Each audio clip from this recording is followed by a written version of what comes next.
Hey, good morning, good afternoon, good evening. Give me 1 second. I gotta fix my guest. I gotta fix the connection. Hold on.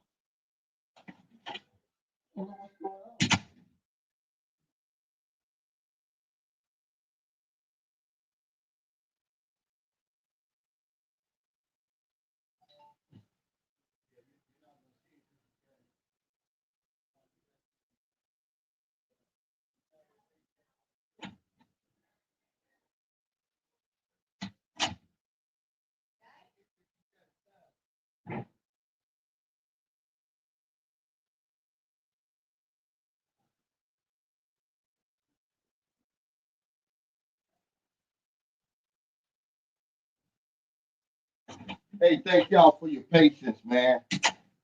I've got a special guest on here today.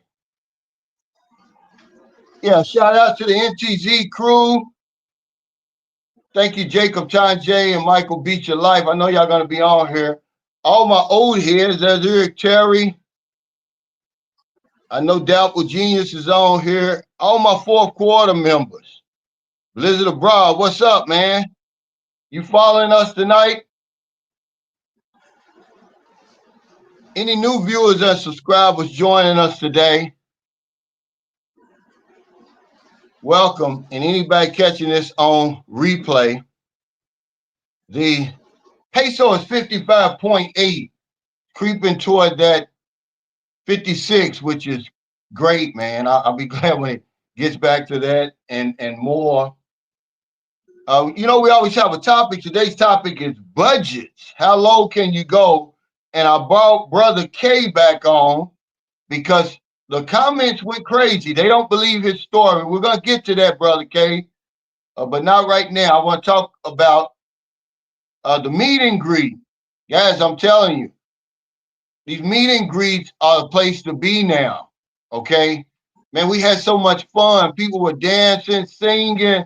It was good to see folks smiling and happy. Okay, just make one of them. I think the next thing I'm going to do is I'm going to have a party. I'm gonna rent the ballroom over here in the Palau, and I'm just gonna have a party because see, Filipinos don't realize they're invited. They just don't show up. But I'm gonna make an announcement. I want everybody to come out, man, because I really enjoyed myself, man. Also, just want to talk a couple of things. I saw where there was a terrorist attack in Colorado. I don't know how we're ever gonna stop that. Okay. And then, of course, the Filipina who was uh, abducted and imprisoned by ICE when she returned from the Philippines has been released after 3 months. She had been in America for 50 years. She had a embezzlement charge about 40 some odd, well, no, 2000 that she already paid back and everything. And that showed up. She was talking about the horrific conditions and all that. That's what the United States is now. So, if you uh an immigrant over there, a foreigner over there, man, you better watch your back. But welcome back, Brother K. Hey, Cal. Sunshine How's there? Shoulders. Yeah, how's everything going? Oh, everything is great. Life is beautiful. Are you enjoying your stay over there in the guest house? Oh, I'm loving it. I mean, you laid out the red carpet for me, brother. Well, thank you, man. I appreciate it, man. I appreciate you making the effort to come to the meet and greet. In your opinion, man, how was that? How was the meet and greet? The meet and greet was so much fun. It was just everybody was just talking and having conversation, moving around, smiling. You know what I'm saying? Just everybody was just cordial with one another, just having great fun. You said something on the interview that I did with you that was pretty profound. You was like, all that hate and racism and stuff going on over there in America, it wasn't present at the meet and greet. Right, right. You I had mean, whites, blacks, Asians, Latinos. We were all mixed together, flowing freely, man, having a great time. I really enjoyed myself. right. And after But it was over with, after it was over with, we didn't hear any gunshots. None of that was no, going on. nobody drank too much Right. or any of that. It was just good food, good conversation, good Good people. people. Yes. But yeah, I'm pretty sure you read some of the comments. People went crazy when they were after looking at the video. They said, "Oh, he's lying. It's impossible that he could live Right. off of $450 or less a month." And I'm saying Right. it's possible because you're single, Right.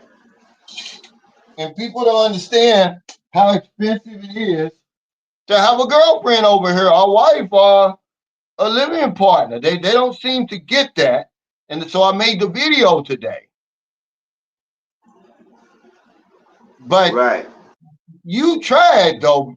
You told me today that you had tried. Yeah. Yeah. Yeah. Absolutely. When I first came over here, the very first time, I was here for about a month, and I went to the food park. You know, this is the place where you can, you come buy food. They had karaoke and everything. So I seen a cute little girl. You know what I'm saying? She's very nice, and we began talking and everything, and getting to know one another. And after I left and went back to America, we was in touch. You know, I stayed in touch with her. You know, even helped her a little bit. You know, sent her a few dollars just to help her out because it was someone I was interested in, and I was willing to put some time in. You know, so I didn't mind. I ain't spend nothing outrageous. You know what I'm saying? But just something just to help her along. But to make a long story short, you know what I'm saying, when I came back over here, you know what I'm saying, came to find out that we wasn't uh once we got to knowing each other, that we wasn't compatible like that. And so we just decided that we would go different ways, but it that one wasn't for me. Yeah. Well, you're no longer spending that money that you were spending, right? Right, right, Because you were spending her right, money. See, right, people don't even we don't even put into our budget what we end up spending on women over here.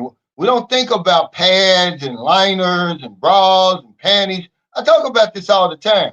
When you're paying for 100% of everything 100% of the time, it's expensive, man. You got to have extra money. So these budget yeah, videos that we watch, man, we be on the edge of our seat. How much does it right, take? They conveniently leave the woman out. It's like she don't exist when she's the major reason so many men come over here. right. So I'm just If trying to she's be going to, honest. yeah, if she's going to be a part of you, you know what I'm saying, you're going to have to support her. That's part of our job. Yeah, but it's gonna cost more than what these budget videos will tell you because they're not telling you about her at all. Look, guys, we're spending a lot of money on women over here. I'm telling you that. We're not saying no to them. We're buying the cars and the motorcycles and the whole 9 yards, paying tuition. And, when we go somewhere, we take everybody with us and all of that. See, I was telling them the reason your food bill is so low is because you're only buying for you. Mm-hmm. That's right. Okay? Once you start dating, man, I'm gonna bring you back on here. Once you get a a main squeeze over here, I'm gonna bring you back on here and show them how your budget changed because I know you'll be honest. Right, right.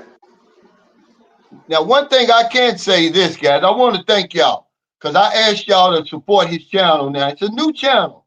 He's only got really one video that he did yesterday. when I interviewed him, before I interviewed him, he had 4 subscribers. I believe he's got 500 or more. And now I told him, now I did my part, man. It's up to you now. Okay, the ball's in your court. People are interested in his story. And I told him that. I said, look, man, you're going to get a lot of interest in your story. All you have to do is tell your story. Show them how you live. Okay? Your everything. Show them your life. Let them behind the curtain, and everything's going to fall into place. Well, it's real. I ain't lying. That's for sure. It's doable. It can happen. So what is your total income every month? Because the fact that you only earn 1,038, that blows the discussion out, out of the water about whether you can do it or not. You obviously are doing it on less than 1,000. Right. Now, Absolutely. the pushback is going to be, oh, is it smart? Yeah, you're taking a risk. Well, hell, every day you get up out of the bed, step outside the door, it's a risk. Yes. Everything is a risk. But that's what they're going to say. And to that, what do you say? I tell them that they taking no risk living every day in America off of they 5-figure, 6-figure jobs. You taking a risk. Well, one thing I didn't ask you yesterday, we forgot because we talked about it. I said I was going to ask you what you living off of, what your lifestyle is like over here on 1,038 versus what your lifestyle is like in America on 1,038. Oh no, it's completely it's different as night and day. Uh, uh, Someone making $1,000 in the USA, you know what I'm saying? Certainly couldn't survive. You would probably be up under a bridge somewhere, or certainly sleeping in your car or in your van But we're or in asking some. you, we want to know how you were living on that over there. What was your lifestyle Well, like over there? well, I have family back in USA, and I was staying with my sister. So I didn't have much of a overhead when I was in America for the 3 months that I was over there. But I was helping my sister with I'm taking care of myself, buying my food, just doing things around the house to make sure that the property was taken care of and everything like that.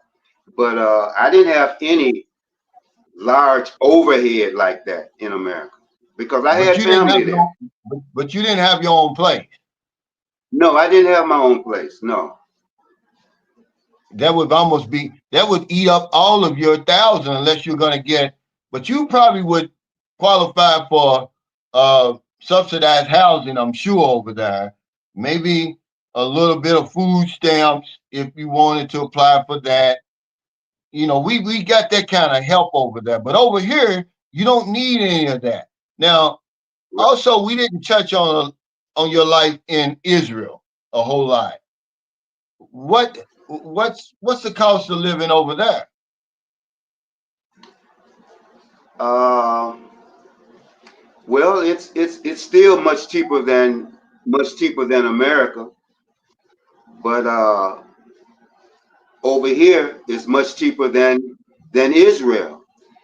I paid maybe for a nice apartment in Israel, you would spend about $400, $500. You Yeah. could get a very decent apartment for $400 or $500. But but in America, something like that would cost you maybe $1,000 or $1,200 for what you would pay half of that in Israel.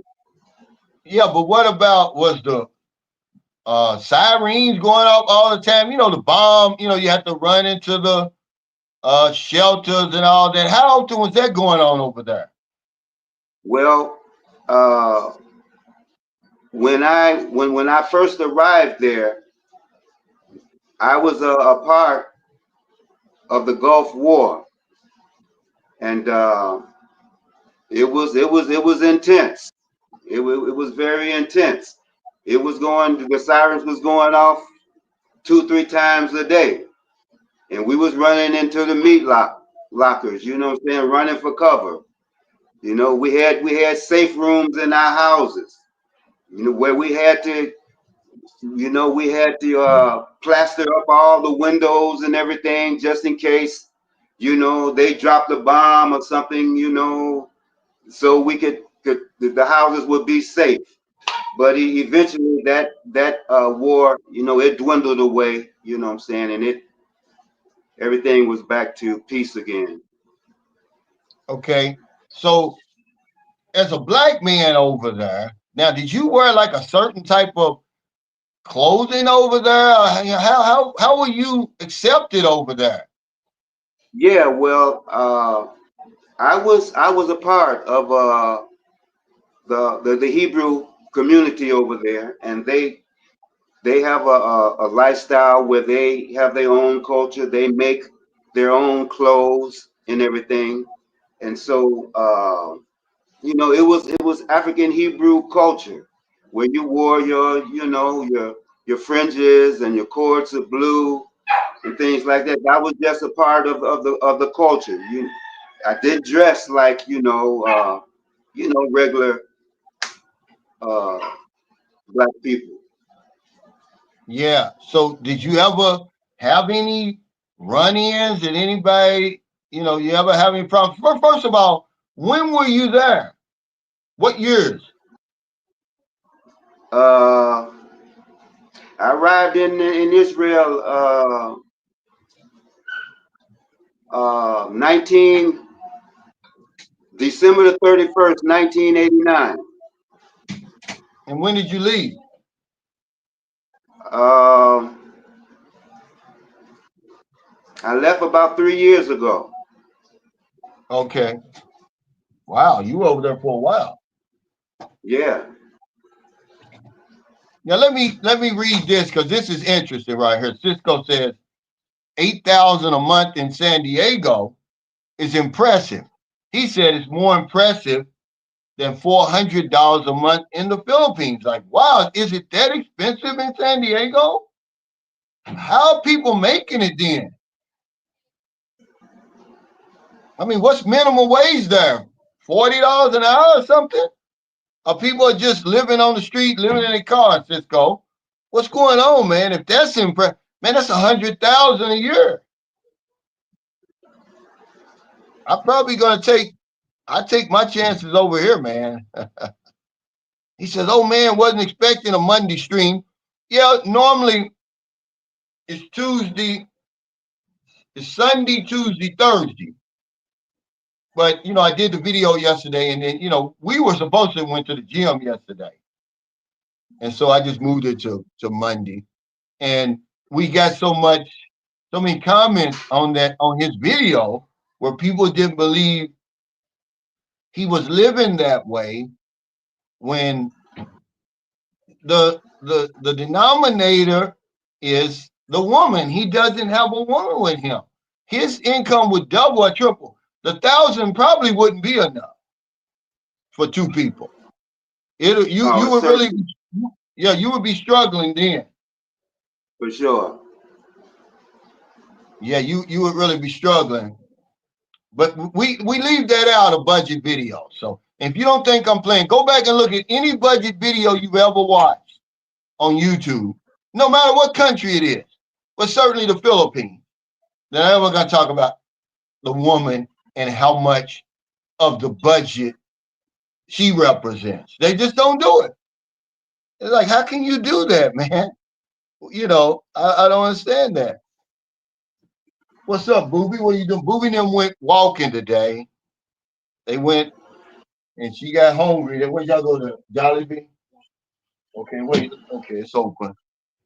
What's up, TMI Santiago? But one guy, obviously, 80%, according to YouTube, about 80, 85% of people who comment don't even watch the video. They don't watch it. They watch it for less than 3 minutes.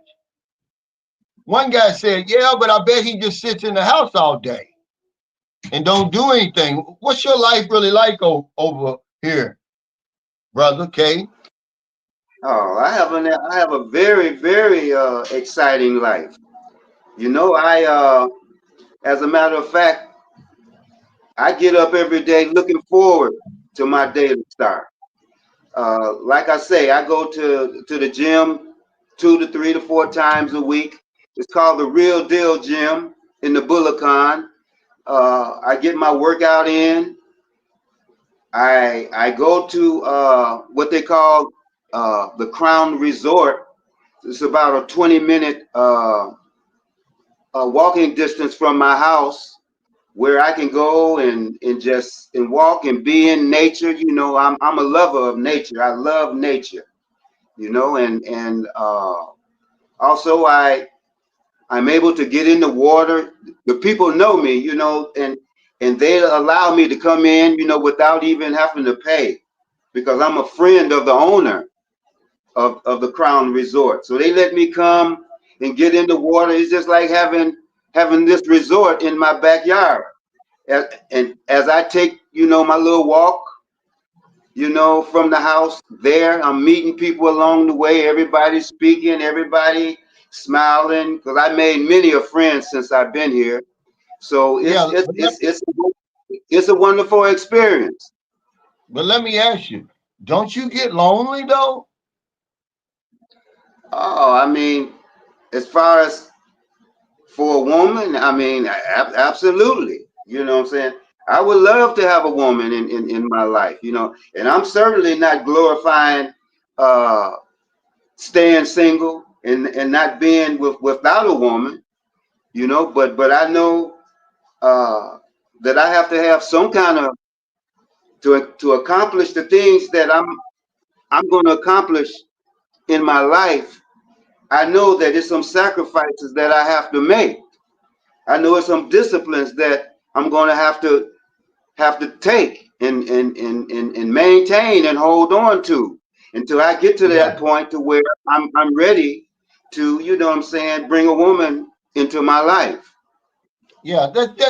That's just your reality right now. You don't have a woman, so and that's how we don't speak in hypothetics on my channel. You don't have a woman right now. Your expenses are 450 or less every month, but that's the main reason why. But let me uh, get this comment. Raymond Smith, he says, he must not have watched the video. Maybe he did. He says, I'm glad to know people can make it on less than 1,000 a month. He says, I make double and then some, but it doesn't mean nothing if you don't budget. Well, if you don't have a woman, Raymond, you probably can make it on less than 1,000 a month. There's going to be people come forward. Okay, I got a woman. Yeah, but you would really be the exception, man. Taking care of a woman over here, it's going to be double. Obviously, it's that simple. If you go to the resort, you got to pay for two people. You go to TGI Friday, it's two. The movies, whatever it is. When you go to the grocery, you got about two toothbrushes instead of one. But we You're gonna conveniently need leave it out. We conveniently leave that out, Raymond, as if, oh, it doesn't matter. Yeah, it matters. You have to put her in your budget, man. It's very important. If you don't, you every month you're gonna come up short. And you're gonna realize you're gonna wonder why, because you're gonna have all this stuff listed over here. Look at my okay, I got mine. Now I don't know. They got some explaining to do.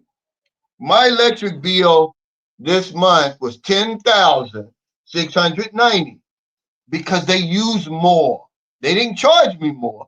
They used more. But I wasn't here the whole month of April or whatever it was.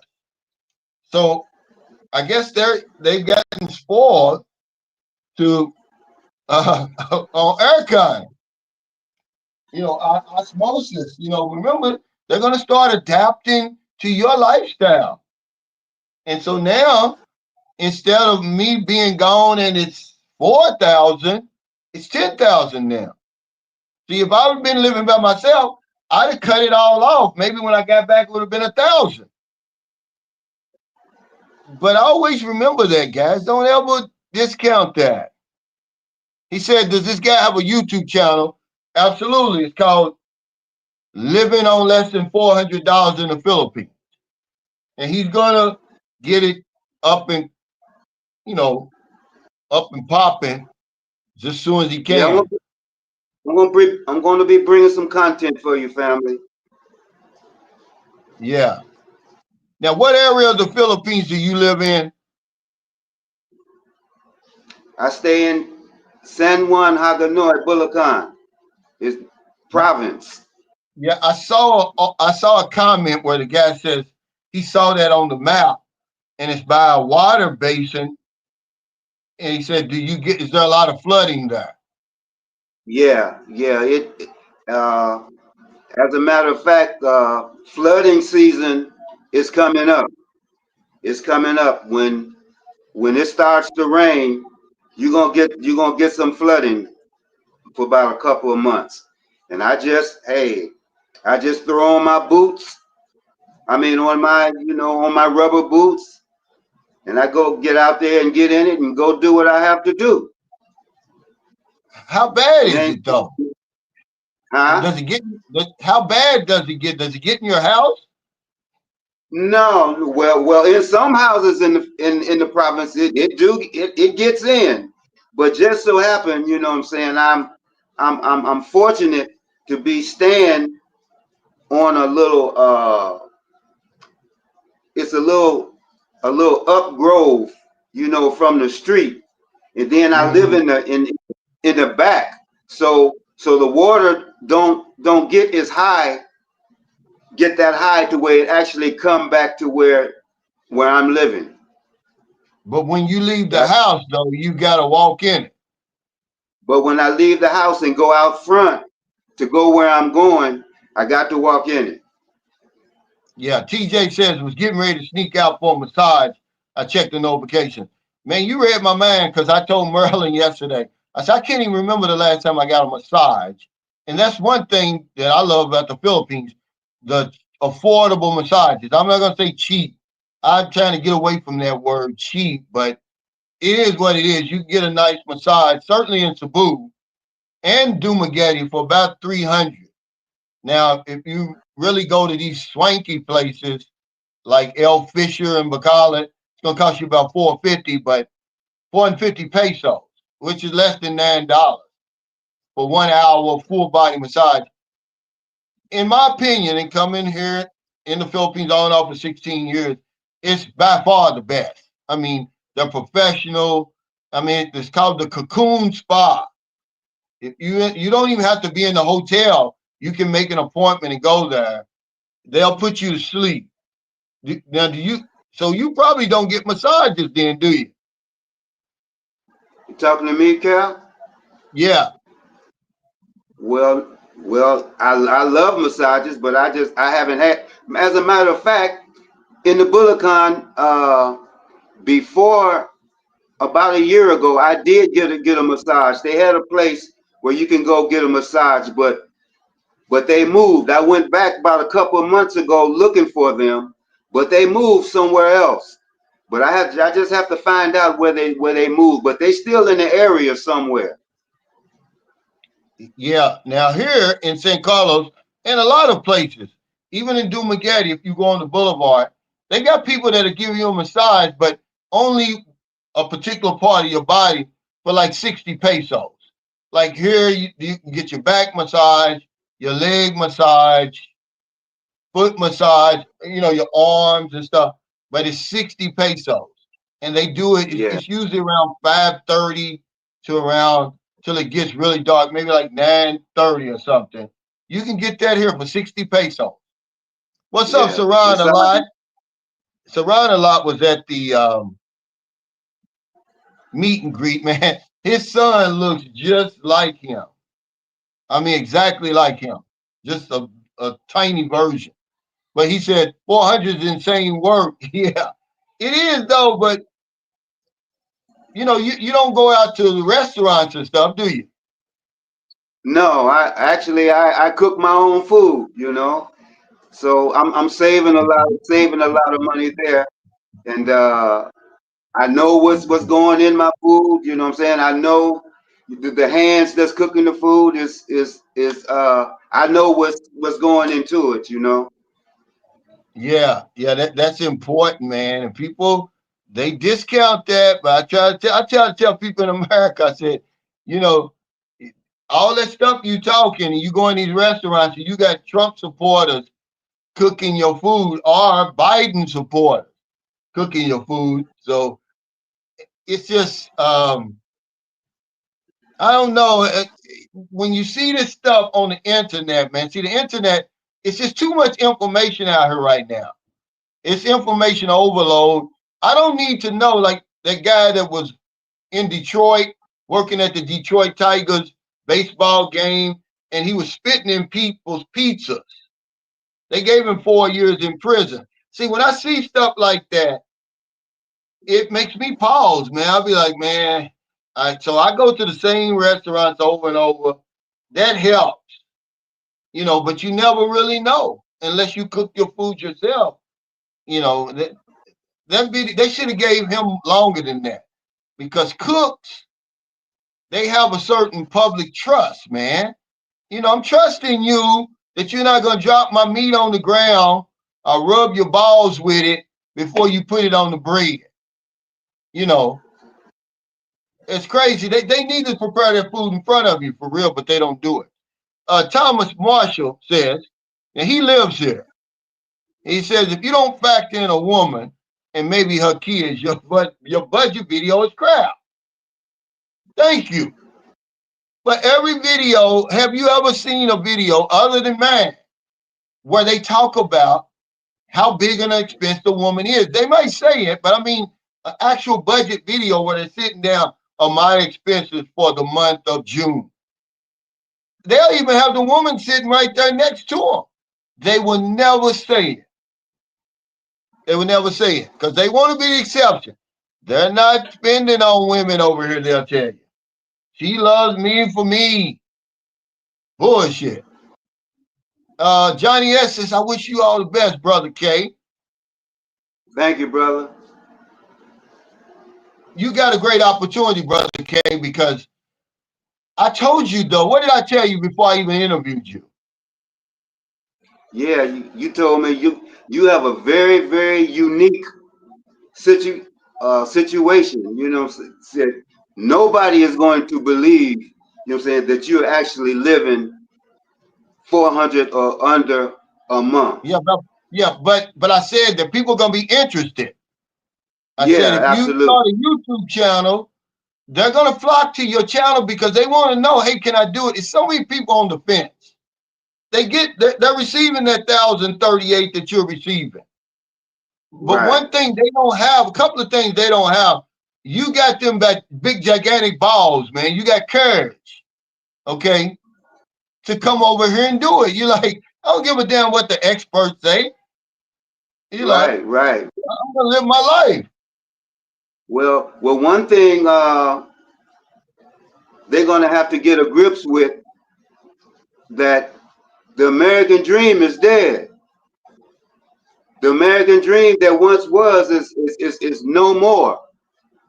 So the $1,000 that you in America struggling, trying to figure out how you're gonna make it from day to day, from month to month, you know what I'm saying, to where you have a place where you can come and live uh, uh, a fairly decent, comfortable life for $1,000, to where you can live in peace, where you can have safety, where you can find good friends. What's more, what's more valuable than that? It's a matter Yeah. of what you're putting your value on. All you got to do is talk like that, and you're gonna have a successful YouTube channel. I know yesterday was kind of like your first video, and you were kind of, shy. But I Yeah, reminded you, I was yeah. talking like I had somebody had a gun to my head. Yeah, you were talking like you house like you had 2,000 people watching you, and that's the same way Merlin is. But remember, Right, nobody's watching until you upload it. So right, you're right, not talking to anybody when you're recording. So you know, right, and the more you do it, and the more your memory's gonna be spared by things, you're gonna tell more stories. right, All you right, gotta right. do You is tell your story, guys, if you want to be on the YouTube. Stop trying to go along with these topics. You don't know enough about these topics. You haven't been over here long enough. But nobody knows your life better than you. What more do you know better than your life? You don't need a script. Okay? These guys be struggling on YouTube, man, trying to come up with these topics, talking about dating. And they ain't been over here but a week. You know, I saw Richie Rich and Chang, and y'all know I'm fans of their channel. They were interviewing a guy right off the plane, right off the hamster wheel. But this is a good point right here, Sir Ronald. He says, I stopped bringing my Filipina and two sons on visa, construction materials, and grocery runs. It saves me a few thousand pesos or more a trip. Yeah, but who tells you this stuff? Nobody. They have the woman sitting right next to him and won't say nothing about her expenses, you know. And then they'll have you say, see, I told you, I can do it. Knowing good and well, you know, you're going to spend at least $10 a month on pads, you know, maybe a little bit more on liners because they use liners every damn day. He said, my emergency fund is not for her emergencies. I'm sorry, I'm not Donald Trump. Yeah, if you take care of yourself, you know, you know, emergencies. That's why they call them emergencies. You can't plan. You really can't plan for them. You can save for them, but that's what people are gonna say about you, uh, brother K. They're gonna say, "Oh, he's out there. He's on a, you know, he's on a limb." But that's where the fruit is, on the limb. You know, yeah. I'm gonna take my chances, man. I'm sorry. You only live once. You said that. Now, being in Cebu, and sorry, he had to change his channel, man. He lost control. He used to be Philippine Extreme. He says, I've been very candid about my budget at 500. I even detailed it peso by peso. This included my wife and son, wife supplies and food, etc. Now we're up to 600 since my son is eating more. Yeah, man, that's a streamlined budget with a family. I mean, but people don't believe you, Ben. They don't believe you. And have you ever took them to your house and really showed them your whole house? Are you ashamed? Because I'd like to see. I mean, you got a family, man. I mean, now that would be a hell of a story right there. But I would like to give kudos to him, and I salute him for doing that. Absolutely. I mean, he's really skirting by, and he's fortunate too, though, that he's got a woman that ain't putting that type of pressure on him. Because I was watching a video the other day, well, yesterday, no, maybe day before, me and Merlin, it's like, this is our last video together. And the man, I think it's called An American and Filipino Wife. Well, hell, they've been together all this time, and she gets pregnant and comes find out the baby ain't his, and he done invested money in the farm and all this crazy, man. All this stuff can happen to you over here, you know. And I really felt so sorry for him because you could tell he was really crushed. He could hardly get the words out, and she's just sitting there like she ain't done nothing wrong. And I was like, man,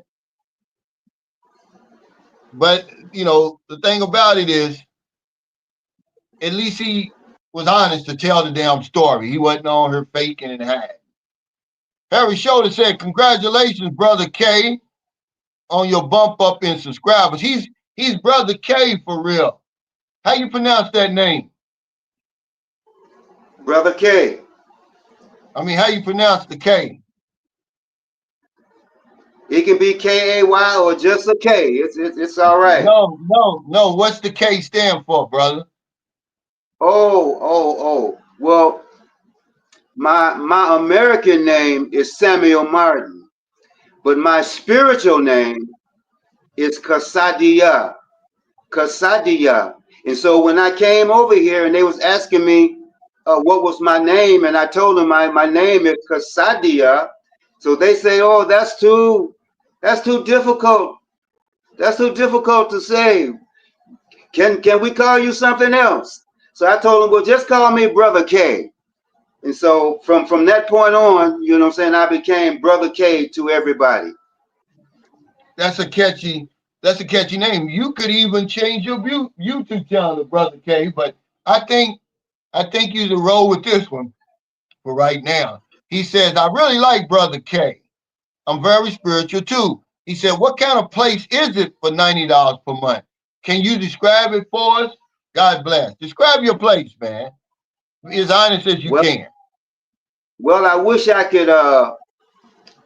I would preferably like to show you on my videos, but unfortunately right now I'm not able to. But the best as I can tell you that I live in a one bedroom studio apartment.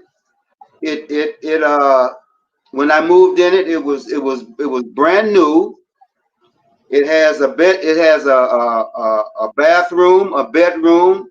It has a front room, um, and it has a little area where you can cook your food. You know, it's connected to the front room studio, and then behind there's a little wall behind to where I cook at, to where it would, I guess you would call it the, some would call it the dirty kitchen, or it was a place where I wash my clothes. I got my washing machine there where I wash my clothes, and after I wash my clothes, I take them out, hang them on the line outside to where they could be freshly dried by the sun. It's a beautiful experience. I love the lifestyle. I love it, and right now I wouldn't trade this in for nothing right now. What about insects and stuff? Do you have a mosquitoes? Do you have problems with all that getting in your place? Um, no, not really, because well, actually, I invested in having screens put up on all the windows. So it keeps the mosquitoes out, but you can never just completely keep them out. They're gonna find a way to get in Yeah, somehow, but yeah. but it's Now, tolerable. he wants to know, were you working over in Israel? How did you survive over there? Did you have a job? Yeah, I was working. First of all, I'm a crane operator. I worked those tower cranes, In those tower Israel? cranes In in Israel. Israel? Absolutely. Okay. Absolutely. I done put up and built buildings in Israel. And also uh I was singing professionally in Israel. I'm a professional singer.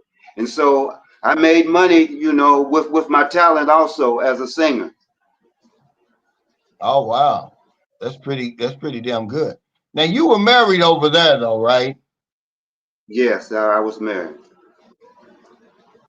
Yeah. He said Israel's expensive, he said. Well, this guy says I'm pretty sure you saw the changes over time with the cost of living. You were there over 30 years, but you probably also saw the political landscape change, which I respect you. You said you stayed away from that. Right, right. Two things I stay away from is politics and religion. Yeah, that's pretty smart of you. He said, yeah, yeah, no, he's not married anymore. He got a divorce. How long were you married, Brother K? Uh, for about 15 years. Yeah. Now, were you dating there? Bef- after my marriage, Yeah. no, no. Wow. He said, nothing is crazy. Nothing is crazy work. He said, it doesn't stretch as far as you're thinking, but I survived on part time and hustles in my 20s between gigs or whatnot. But see, if you're going to live a simple life, the Philippines is the place to do it, man. The weather it allows you to really live a simple life. I can go swimming here. If I wanted to go swimming, it would cost me, I want to say 75 pesos, but it might have went up to 100.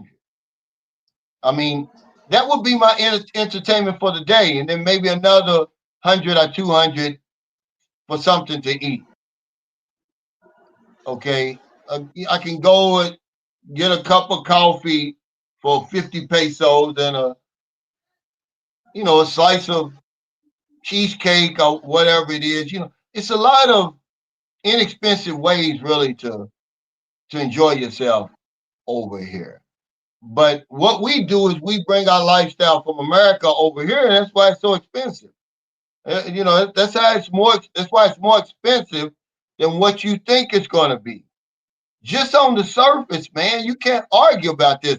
It's cheaper to live here in the Philippines than it is in the West. But because we bring all our habits and everything with us, that's what makes it so expensive. Then you start dating over here where you're paying for 100% of everything, 100% of the time, man, it skyrockets. But they conveniently leave that out. These women want a better standard of living than what they're accustomed to. They don't just want you coming over here breathing down their damn necks, you know, and all of that, man. And If you're y'all gonna have listening a to the woman, wrong people. You're listening to the wrong people. They're lying to you. Women don't just want you over here, all on top of them all day long, every day, and not doing anything for them because you blonde hair and blue eyes. Yeah, you better have some green money too with that blonde hair and blue eyes. You ain't got nothing coming. Okay, you saw that guy. Go and look at it. It's called American and his Filipino wife or something. And he's thinking he's got a nice, attractive little 40, 41-year-old woman. He looks to be in his 60s. Yeah,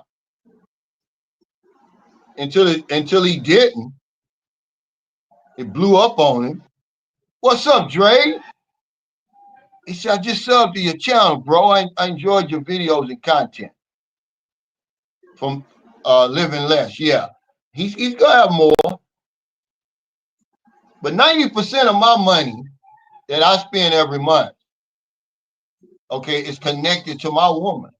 So that would be so much money. I was telling Brother K, I said, man, if I was single, but I'm not. I'm just having a conversation.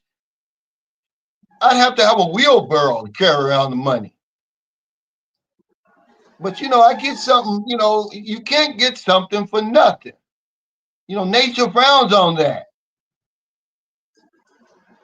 Hey, Luke Rogers, thanks for that super chat. He said, Brother K, uh, you must have your own kitchen. He said you cook at home. Is it a studio? yes, yes, it's a studio. I have my own kitchen. But basically, what kind of meals are you cooking on the fire then? If you're a vegetarian, but you said you're a vegan. Now, what's the difference? Well, a vegetarian is someone who's like they eat no meat, but they eat like fish, you know, little chicken or something like that, but they don't eat any red meat. And they also, consume dairy and eggs and things like that. But a vegan eats no meat at all. You don't eat no dairy products. You don't eat any of those things like that. Yeah, my Strictly, nephew. Yeah, go ahead. I'm sorry. strictly fruits, vegetables, nuts, oatmeal, smoothies, all those kind of things. I mean, you can get creative and you could have you a nice variety of meals to eat. You really can. Yeah, now my nephew, and may he rest in peace. But now is there levels to being a vegan? Because he was claiming that he was a vegan, and he said I can only eat raw fruits and vegetables. Have you heard anything Yeah, well, about that? yeah, absolutely. Some people go completely raw. You know, you can actually make raw food to be so enjoyable and tasty if you know how to prepare it. But people that go raw, they have experience in preparing those kind of meals. Yeah, but you don't go all the way to the extreme where you don't wear clothing. Because some people don't even wear clothing that's made, um, from animals and stuff. Right. Well, You well don't in go that far, do you? well in Israel, when I was a part of the community, that's one of the guidelines that's, and also this talked about, in the Bible, that you would wear all natural fibers, all natural materials. You wouldn't wear anything unnatural, because so you want to always let the skin be able to breathe. Yeah, but you wear leather shoes now. Your shoes aren't made of Oh, leaves no, and paper, are no, they? no, not at all. So you wear leather shoes right now. Yeah. Yeah, that's pretty good. He said, "Hey, what's up, W Secret to Success?" He said, "Just popping in. Hello, brother K." He said, "Enjoy the Philippines in your retirement." Thank you, brother. Now you had considered other places, but what made you why the Philippines? Because you knew somebody here, I think. Is that why? Yeah, well, that was one of the reasons. That was one of the reasons. But in the beginning, my first thoughts was to go to Thailand, to go to Thailand. But it's something about your intuition and your instincts, and listening to that voice inside of you was telling me, no, you need to go to the Philippines first. And by me being one who's uh, is guided by my intuition and my instincts, I went along with that thought.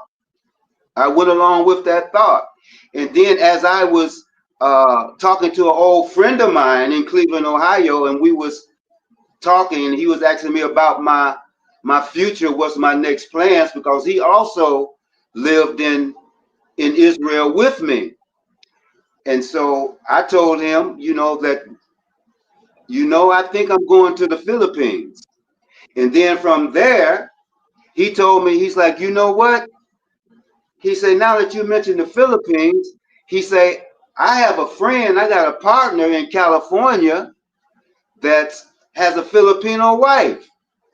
And he's coming to Cleveland. He's going to be here in about a week or two, because his father is coming to get married. And I'll give you the contact number so you can call him. And he gave me the contact number, and I followed it up, and I called him, and when he came, we traded information, and we ended up coming to the Philippines together. And that's how I ended up in San Juan. And I've been there ever since. Now, Luke Rogers wants to know about your living situation. I think you've already told us, but kind of give us what your typical day is like, in as few words as you possibly can. What's a typical day for Brother K? Well, I get up every day, the first thing in the morning, I drink me some water. I drink water. That's very important, family, that we drink water in the morning. And then uh, after I drink my water, I may go out in front of my apartment and I may do some deep breathing exercises. I deep breathe because I understand that shallow breathing is not healthy for us. Unconscious shallow breathing is not healthy for us. So I deep breathe. I do sun gazing. You know, I. This is a little esoteric kind of information that I'm sharing right now. This is how I live my life. And then from there, I may take a walk to the Crown Resort from my house. I walk to the Crown Resort, and as I may meet people along the way, talking, making friends, just being cordial with the people that I know. And then when I get to the Crown Resort, I may spend an hour or two there in the water, getting in the water. They have a big swimming pool that you could get in, and then from there I may go back home. I'll change clothes, and then I'll take a 20-minute tricycle ride to the Bulacan, and I'll go to the health spa, and I'll work out, spend a few hour or two there at the gym, and then from there I'll come back home and I may make me a smoothie, or cook me something to eat, and then I'll lay down and I'll take me a nap. Yeah, yeah. Now let me read this right here. He says, so the secret to $400 a month is to live in the trenches, don't have a girlfriend, and don't eat meat anymore. But see, everybody's not the same. And see, this is what I don't know, I was just awakened to the other day. I said, if I stop doing everything that everybody else is doing, because I don't know how I got here, I don't know what my purpose is here, and I don't know how long I'm going to be here. I'm just going to explore. I'm just going to end up going down the same road everybody else goes down. I'm going to die of the same diseases. I'm going to experience the same heartaches and everything like that. So, yeah, if you want to live on $400 a month, you got to be a special individual under some special circumstances. He said that he'd like to have a woman, but as of right now, he doesn't have one. But the whole conversation was when he told me that, I was like, man, tell me your story. And then I shared it with y'all. But I'm not going to knock anybody. I'm not going to say, just like I told you today on my video, I'm going to stop saying, maybe you need 1,500. I know what I need. I need 1,500 at least per month because we don't all live the same. What may be strange to me may be normal to you, you know. And, by you being so young, you're looking at it like, man, there's no way I can, live in a province, don't have a woman, and don't eat meat. And that's most of us. That's why we can't live over here on $1,000 or less a month. That's the whole point right there. That's why these budget videos really are just entertainment. That you really don't learn anything from it because no two people are the same. And the girlfriend is gonna be there. But we got to start talking about that more when we start talking about budgets because they conveniently leave that out. I would say he's the exception as far as not having a woman over here. But all the other stuff, no, you see, being in Cebu said he lives on 600 a month. He's got a wife and a son. Right now, that's doing something. Hey, 8,000 miles away. Welcome to the fourth quarter, man. Thanks for your support. I believe he's got a channel 8,000 miles away. And I want to tell y'all something, man. I apologize. I had such a good time at the meet and greet that I didn't even take a whole lot of footage, number one. And number two, I didn't even offer the 8,000-mile patches. Marilyn was like, I didn't see you. You didn't even tell him you had it. And I was like, it slipped my mind. I wasn't even thinking about it. We had such a good time. But if you're in the Philippines and you want to get one of the 8,000-mile patches, just hit me up on the email. It's free shipping, and I'll send it to you. I'm having some real nice T-shirts made, by the way. But yeah, everybody's different. The budget videos, I guess, give you an idea of what you may need, but you'll never know till you get over here. And most of us certainly aren't going to go without the woman.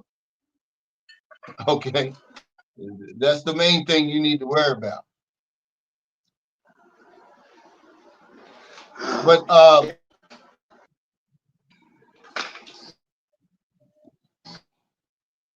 Brother K, are you still with us?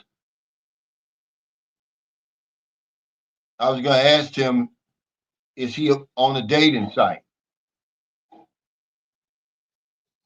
But yeah, his rent is less than $100 a month. He pays 5,000 pesos a month for his rent.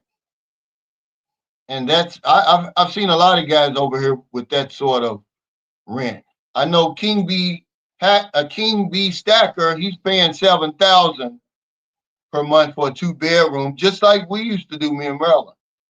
Now the house was crap. Excuse me, it needed a lot of work. There was no air con. And we finally had enough. The lady was trying to get the rent early and early every month. And then eventually the septic tank was leaking. And that's when Booby was born. I said, no, that's it. That's motivation enough for me to get the hell out of here. But it's crazy when people talk about these budgets, man. It's popular. I don't know which is more popular, relationship videos or budget videos, but they both leave a lot to be desired. Okay? I don't know why men just don't want to be honest about stuff like that. It's crazy, but I don't see, what to be ashamed of. It's obvious. Guys are talking about coming over here, 70-year-old men talking about coming over here, picking up a woman on the street. Man, y'all dreaming. You dreaming, man. Don't do that. Get your ass on the dating site or get introduced by somebody. Don't come over here. They don't want you all up in their face over here. Hey, Sonny D, thanks for that super chat. He said, protein is a myth. The strongest animals in the animal kingdom don't eat meat. Broccoli is protein. Yeah, it's just a habit, like most other stuff that's going on in our lives. But this is what we do. We do what our parents did, and they do what their parents did, and it goes all the way back. People are afraid to step out of line because when you step out of line, they're going to make fun of you. Oh, you want to live on 400, but you don't have a girlfriend. You're going to live in the province and don't eat meat. Imagine if you tried to do something nobody else has ever done. We just keep repeating the same mistakes over and over of other people. We don't even really have our own path. If you ask a little person right now, hey, what do you want to be when you grow up? It's always something that somebody's doing already. They never can come up with something original. I want to be a police. And, not realizing the stress and all that going along with being a police or fireman or whatever. Or I want to be an entertainer, and they have no idea about the ditties of the world and all of that. And the music industry and the entertainment industry. They never wake up. There's no originality, man. You know, it just hit me the other day, man. I need to stop doing what everybody else is doing. I'm going to get what everybody else is getting. You know, these actuarials, man, they know what they're talking about. That's why they can predict what goes on in our lives. How long you going to live? You know, how many people are going to die in plane crashes and all that stuff? Because we're very predictable, human beings are. Because we do the same shit over and over and over. And the minute you try to be original, people are afraid. They're going to talk about you. Well, I'll be damned. I don't know how long I'm going to be here. And at the end of the day, the guy's even got a profile name. He said, who cares? Nobody really cares. I was watching an interview, Joey Diaz. He was on Joe Rogan, man. And it was just a small, it was a snippet of the interview. It was only like 5 minutes. And he was talking about it's just too much information on the internet and what the internet has done to us. And it was funny because he said, you know, who cares, you know, about the Diddy trial and what Trump's doing and all that other stuff. He said, how's that going to affect your life? He said, don't really care. He said, the internet makes us think that everything's important. He said, that's why you got so many retards, this is his word, retards running around believing every damn thing. And he's right, man. This internet done fucked us up, guys. We waste so much time caring about shit we ain't got no reason to be caring about. Give a damn about Diddy.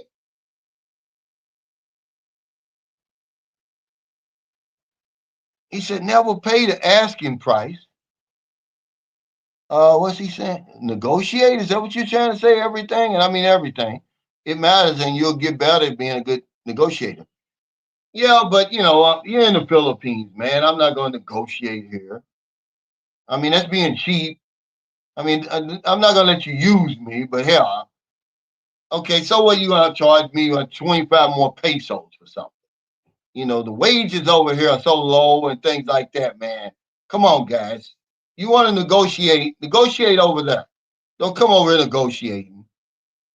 I mean, the best piece of advice anybody can give you, and everybody says it, is don't get deported over 100 pesos.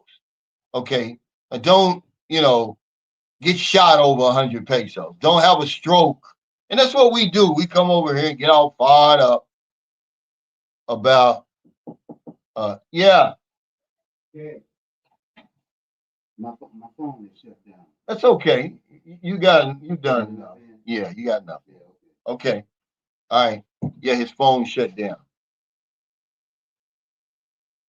But yeah, all that negotiating. Don't negotiate over here, man. And even if the people, I give a tip, no matter if they deserve it or not. At the meet and greet, we took up a tip, man. Hell, they just stood there all night. If you wanted water, service water, you had to ask them. You know, but I gave them a tip anyway because I know how tough it is. I know they're not getting paid a whole lot of money. But all that negotiating and all that stuff, man, leave that stuff over in the West, man.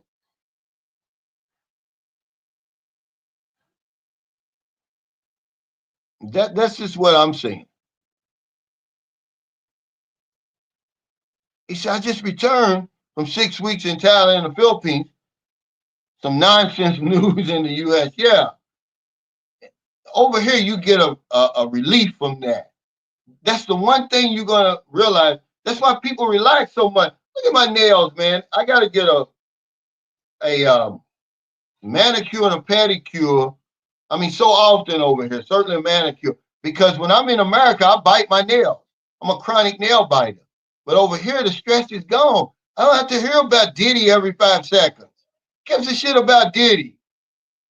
I mean, we're sick about this stuff right now, man. It shows you really how dumbed down we are. It's ignorant to me, man. It's ignorant to me.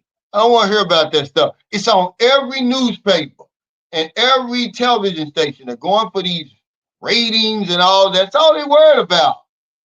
And they talk about the same stuff over and over and over. Like he's the worst one out there. You notice that he's taking the attention from Epstein and all that old crazy stuff, man. They know Diddy's not the freakiest man out there. Somebody told Diddy.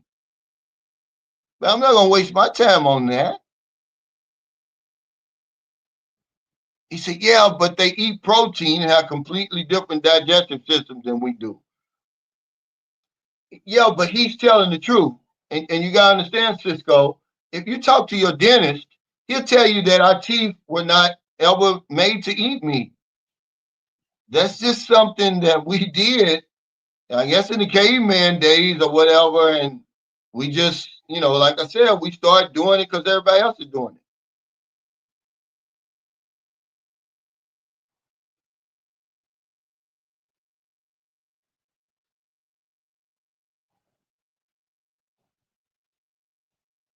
Yeah, but you keep talking about skin tax. Where are y'all going? Where are y'all going? What are you overpaying on? I mean, all you have to do, okay, if you're gonna go somewhere and you worried about the skin tax, just go somewhere like the grocery store where the prices are clearly marked. But if I go to the market, okay, and they charge Maryland 230 pesos per kilo and they charge me 280, I'm not gonna lose any sleep over that ocean breeze, and neither should you. They're not charging you. They're not. There'd be a difference if I went there and they charged me double, but they're not gonna do that. They may get you, but the only ones who would try something stupid like that is them taxi drivers. That's why you got to get that grab, or it's a ways around that. But I'm not gonna be negotiating with these people over here, man. That's petty. I'm not gonna let them use me, but I'm not gonna do that, man. Come on, because they're not really trying to cheat you out of that much. It's not really about being cheap. It's just that he's by himself. He has no reason to spend like we do. The kids start school again this month on the 16th, so we're going to take them to one beach. We haven't decided what beach yet. For 4 or 5 days to let them play in the sand and get in the ocean and all that. That costs. He don't have to worry about that. That's part of my budget. He said, yeah, Cal, I didn't see news for 2 weeks in the Philippines and didn't miss anything. They shove it down your throat. I love the China. You know it. It's not important. That stuff's not important. Sonny D, thanks for that super chat. He said, to avoid the skin tax, he said, let the Filipino do the talking. Yeah, I just stay in the background. But I'm not going to lose any sleep over 100 pesos. I mean, I caught myself when I was going to Thailand. The guy tried to charge me 100 extra. Man, I was hot because I knew that he had already agreed to 100, and he took the 100 pesos and threw it on the ground. So I walked on into M Lawyer, and here he comes, some old drug infested guy. He was asleep on his damn motorcycle. I had to wake him up to give me a ride. And now you're gonna try to cheat me out of 100. And I was getting ready to go there, man. And I thought, are you crazy? Give him 100 pesos. And I told him, I said, yeah, God's gonna get you. That scared him more than anything I could have done to him. But after that, I was like, man, I felt so much better. Oh, he did deport over 100 pesos. Now I'm gonna let them charge me 20,000 pesos a month for rent when I know the rent's 10,000. No, but that's not happening over here like that on a continuous basis. If it is, it's your fault. You need to know what's going on over here.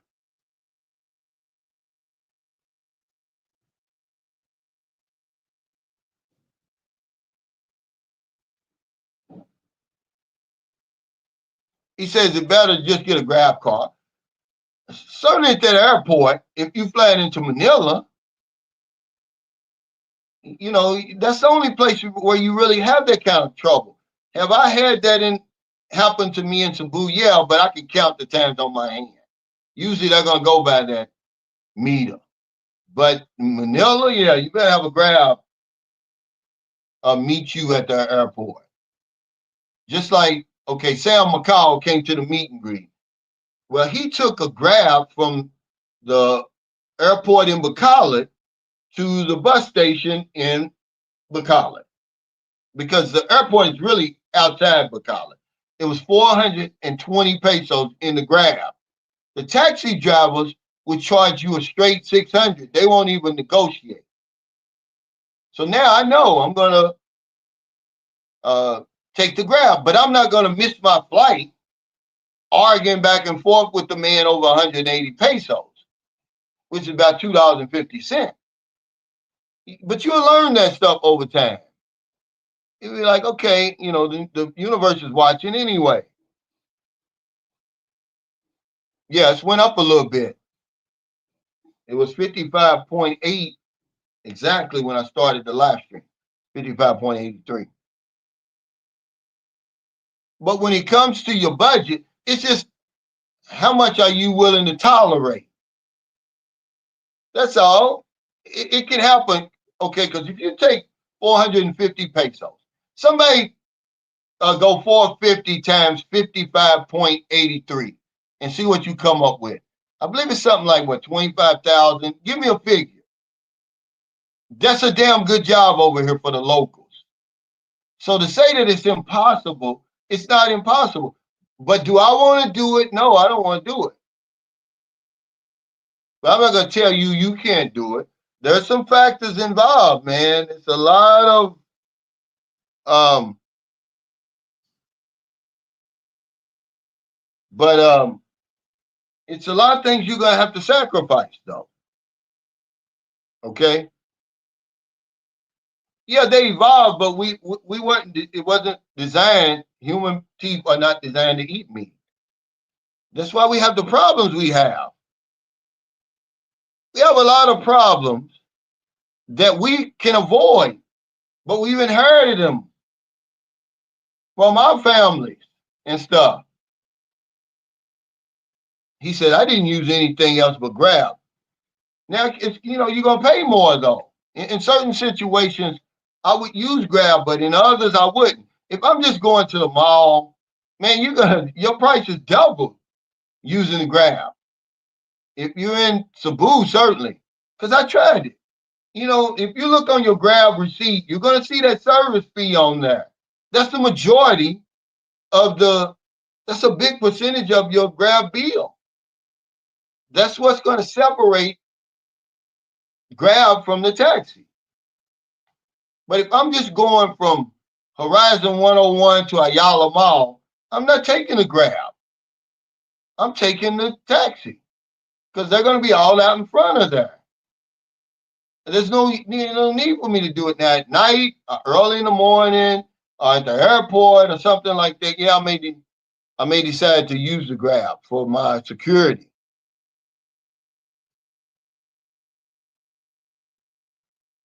Okay, he says it's 22,332 pesos. That's a damn good job. Because I asked Merle, is that a good job? She said, yeah. Okay, his rent is 5,000, so they're leaving 17,000.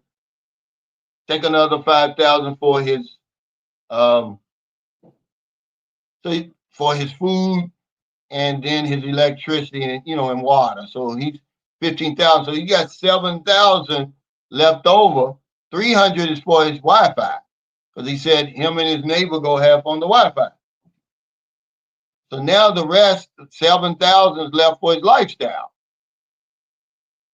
But he's got 1,000. Remember, he's got 1,000. Just in case he needs it.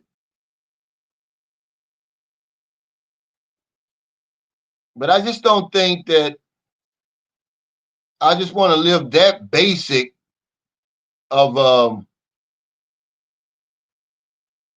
life over here. He lives a real basic lifestyle. Okay. No, the woman is why they end up broke and smoking and drinking and just not being able to manage money, period. Okay. Everywhere you go, Ocean Breeze, see, this is where, people, does this happen? Yeah. But everywhere you go, they're not trying to get the skin tax, man. Everywhere you go, you don't have to negotiate. When you go to these restaurants, man, the price is clearly marked on the menu. Where are you going? Well, you got to negotiate all the time. The only place I negotiate is at the market. And even they got the prices, some of the stuff. I mean, what Philippines do you live? Where everywhere you go, you negotiate. Man, y'all putting out some bad information, man. You like that guy the other day talking about the relentless scamming. Come on, man. There's no relentless scamming going on over here. It's scamming going on every day, but it's not relentless in your situation. But where are you shopping? Where you gotta negotiate everything. Even if you go to the laundry, they got the prices clearly marked right there. Put it up there, Ocean Breeze. What are you negotiating? That is so important that you become a great negotiator over here. You can't come on my channel, man. Too many new people watch my channel with this type of information, man. It's not happening as much as you guys take it, make it out to be. Yeah, the taxi drivers and the market, but that's about it. Anywhere else, it's your fault.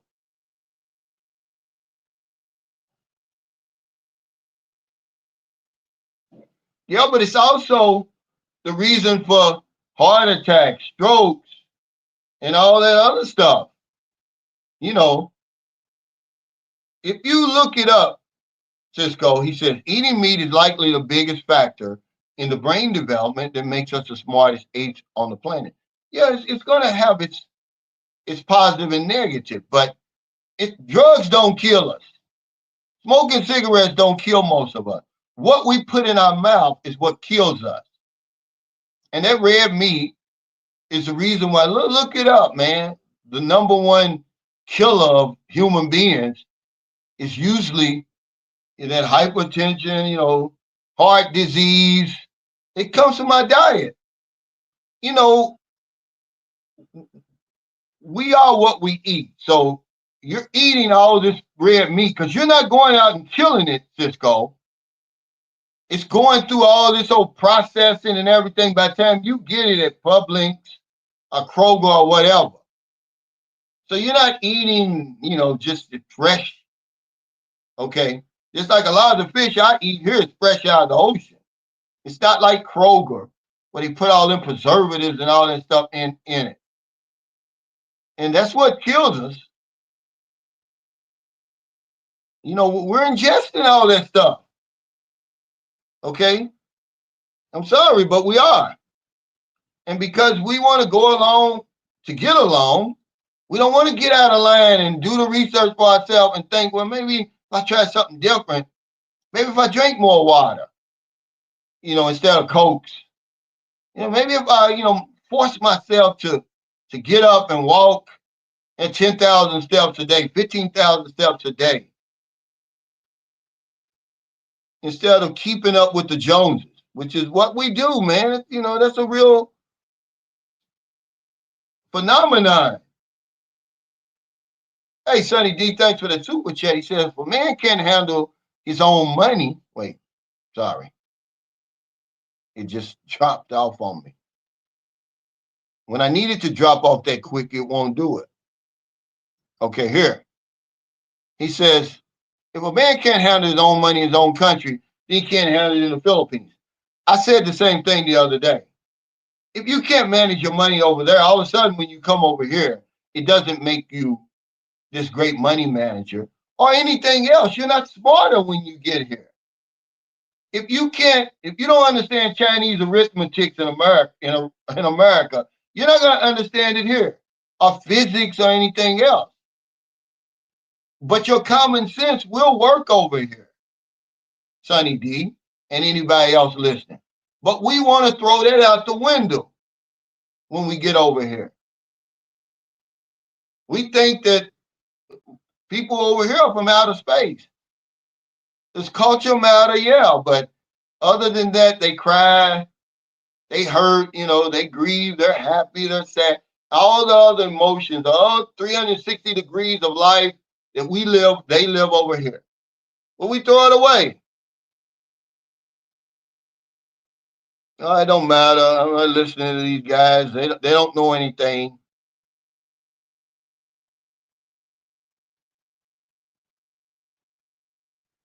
He said, hey, Cal, do most expats keep a certain amount of money in Philippine banks? Well, the smart ones do. They'll open up account over here. Once you're here for 59 consecutive days, you got your ACR card, you can get a bank account. And certain banks will let you. Others are more strict. They want you to have a permanent residence over here. But a lot more and more, because the Philippines passed a law, you can look it up, where you can open up a bank account over here, as a tourist, as a visitor. But what I do is I make a transfer once a month, Ryan, from my account in America to my Philippines bank. And I just live off that from Monday through Friday. Now, Saturday and Sunday, I got to use if I need money, I got to use my ATM card. But what I do, I don't leave a certain amount of money in there. I just basically, once it goes down to the minimum, I don't bring more over. I just, once I pay my bills and all that, I just keep the minimum to keep my account open. I'm just being, I'm just kind of, what do they call that? When you hedge your bet. Yeah, that's basically what I'm doing. Because when I started coming over here, it reminded me, so many banks were closing here. It reminded me of the savings and loan crisis in the 80s, if you old enough to remember. When savings and loans was closing every damn day, it seemed like thousands of people out there trying to get their money. It was the same thing over here in like 2009, 2010. So I said, I'm not even going to open up an account over here. So it took me all the way to 2021 to open up an account over here. But yeah, the smart people do have a Philippines account.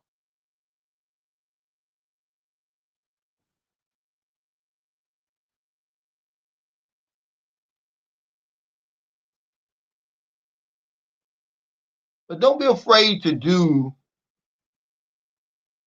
something different. He said he's shopping at the market, not the grocery store. Do more shopping at the grocery store if you're worried about skin taxes. Yeah, I mean, the skin taxes are going to be at places like you go to the souvenir place. If you on Bataan Island or Bohol or something like that, and you walk in the beach and they got these vendors, then they may charge you an extra 50 pesos or something.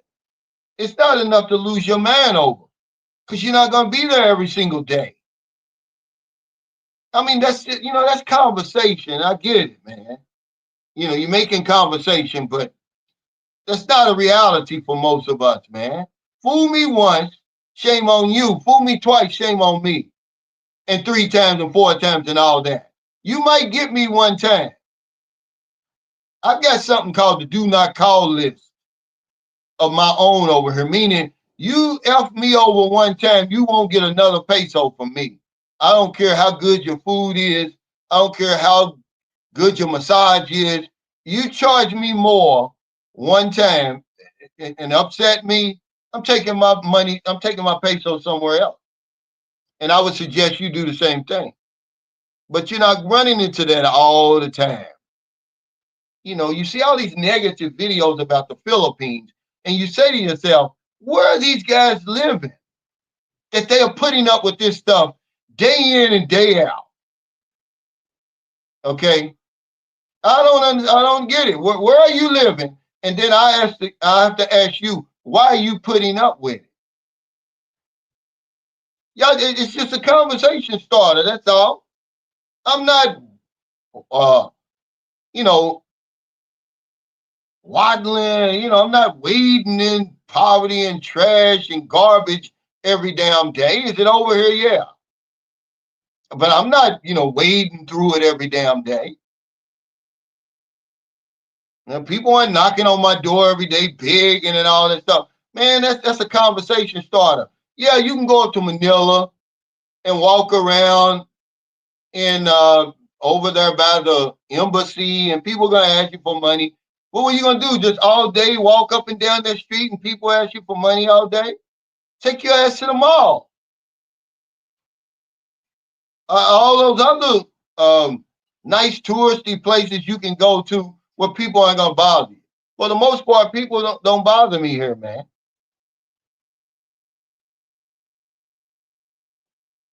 Right.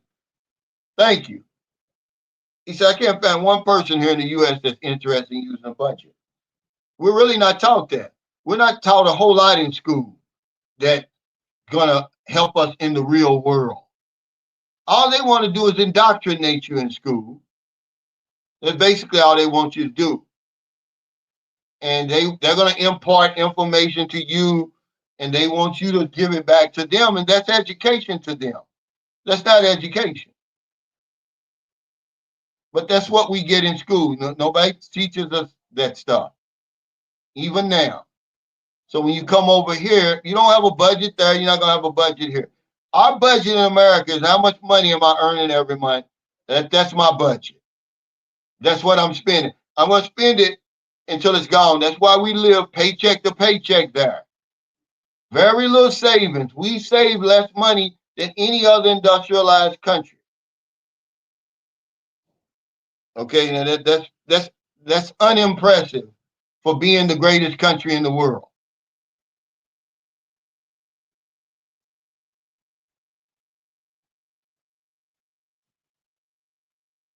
Well, not chicken. You get chicken. We get our chicken at the grocery store, but we get our fish from the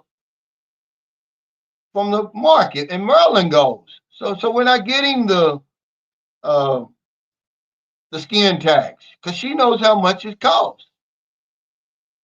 In different times of the year, fruit and vegetables go up when something's out of season over here. And then when you get close to New Year's, Christmas, the price of fish and seafood goes up because they know, all the parties that's going to be going on and everything like that. That's just a part of life over here. But for the most part, we get our fish from the market, our vegetables from the market, because when you go to the grocery store, that stuff is more expensive than it is in the market. But chicken, no, I got to get my chicken from the grocery store. Certain things you want to get from the grocery store. But like he said, if you worry about the skin tax, Thomas said it, go to the grocery store. Go to the places where it's clearly marked. But you think I'm going to sit there and go over and over with somebody, back and forth with somebody over 50 pesos because balut is normally 30 pesos and they want to charge me 60 for it? I'm going to have a headache and all that. No, here, man, take your 60 pesos. But I won't be back.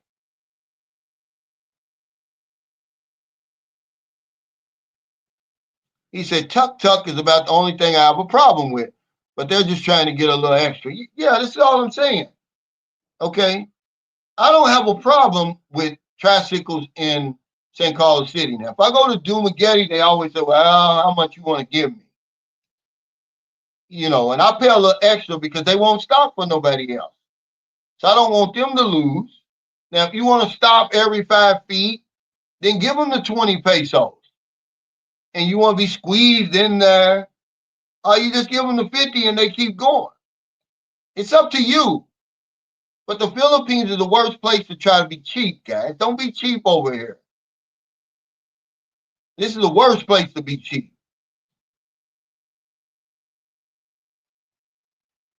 I'm not going to get deported. I'm going to get in a fight with somebody over 100 pesos or whatever it is. But we'll do that. But your mother asks you to buy a pack of cigarettes, you won't do it. But then you come over here and give a woman 1,000,000 pesos without even thinking about it. That's the crazy stuff I'm talking about. He said, tell us more about the food. I just ate a big old salmon steak and I'm still hungry. I just made some pancakes. Yeah. But they got good fish over here, man. If you like fish and seafood, you're gonna love it over here, man. And I'm gonna tell you this, people go, oh, it's so unsanitary over here. Look, you gotta know what you're doing. I've never been sick over here. I've never had food poisoning over here. Now, have I had where I touched a dirty doorknob or something, these cold-like symptoms and all that? But when you go to that market, because you with your woman, she knows what an old fish looks like. There's something going on with the eyes. But for the most part, if you go to the market and you deal with one person, we get our fish from that one person only, unless he's not there. He's getting it right out of the ocean. But yeah, they got good fish over here.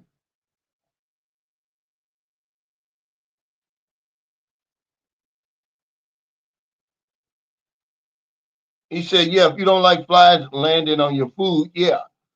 But even now, you know something, Thomas? They're hard. If you go to like certain markets, if flies are a big problem, I promise you, man, if you come to St. Carlos, it's not that big a problem like it is in Dumaguete. I mean, I can hardly even walk. I can hardly even walk through the market in Dumaguete. I mean, it smells that bad. But in St. Carlos City, it's not like that. Are there flies in there? I'm pretty sure they are. I'm not gonna lie about that. But they'll hire somebody to sit there and fan the flies away all day. That's their job. If you got a problem with flies, don't come here. Because they're here.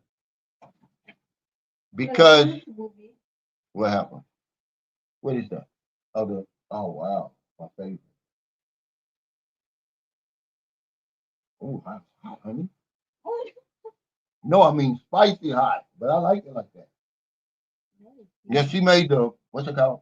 That's delicious. What I mean that one is that it's good, huh? No, it's salty or what? Wow, perfect. Wow. See, I'm not a vegetarian.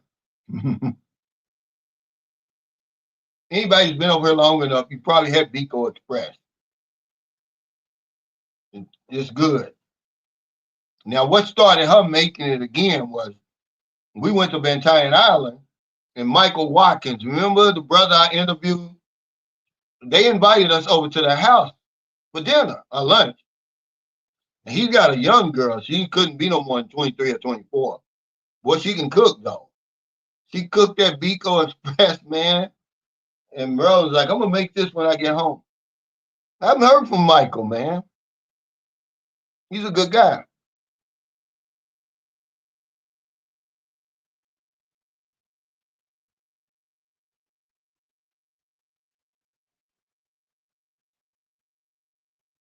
Yeah, it's 50% for Filipinos, TJ, because they eat the uncooked meat.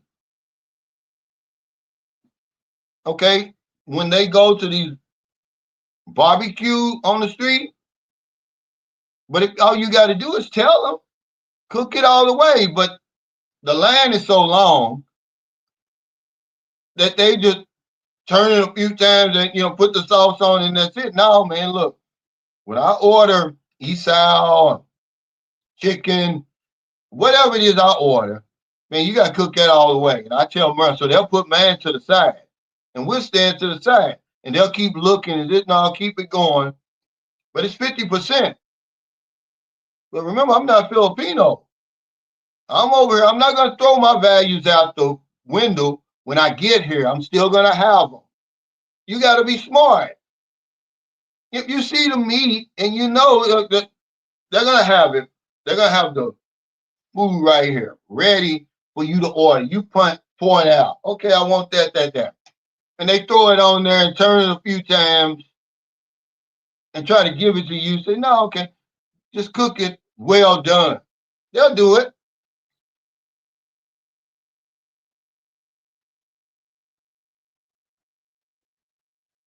But I know when I went to Thailand, they got some crazy stuff over there too. Yeah, but that's not what usually kills us, Mike.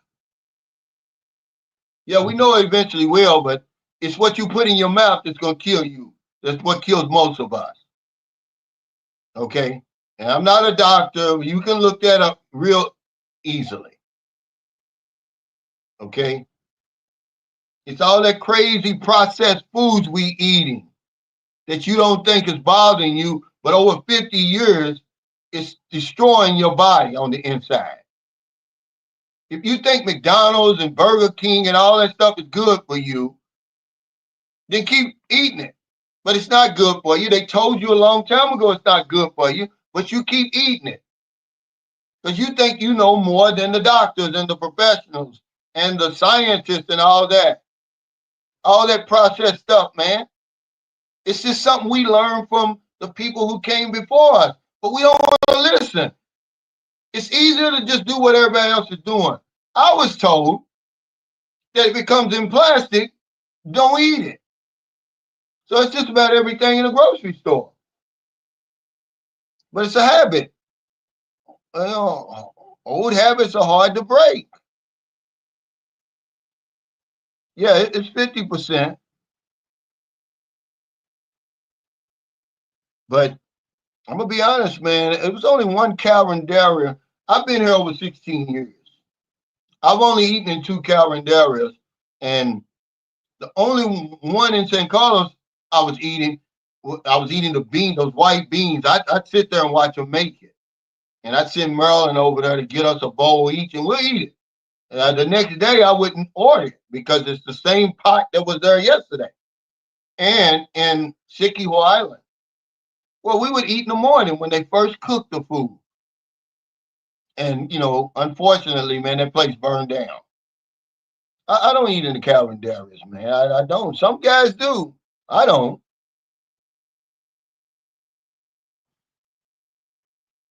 He said, so questions for you, Cal.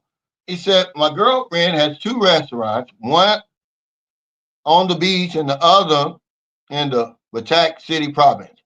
Both restaurants make about 300 American per week. Um, when I include 1,500, that will work. What are you talking about? You know, what kind of restaurants are these? I'm going to tell you right now, okay, if she wants to stay in the restaurant business, let her do it. If I were you, I wouldn't get involved with that.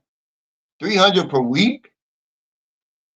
That's good for her, but she's feeding a lot of people, man.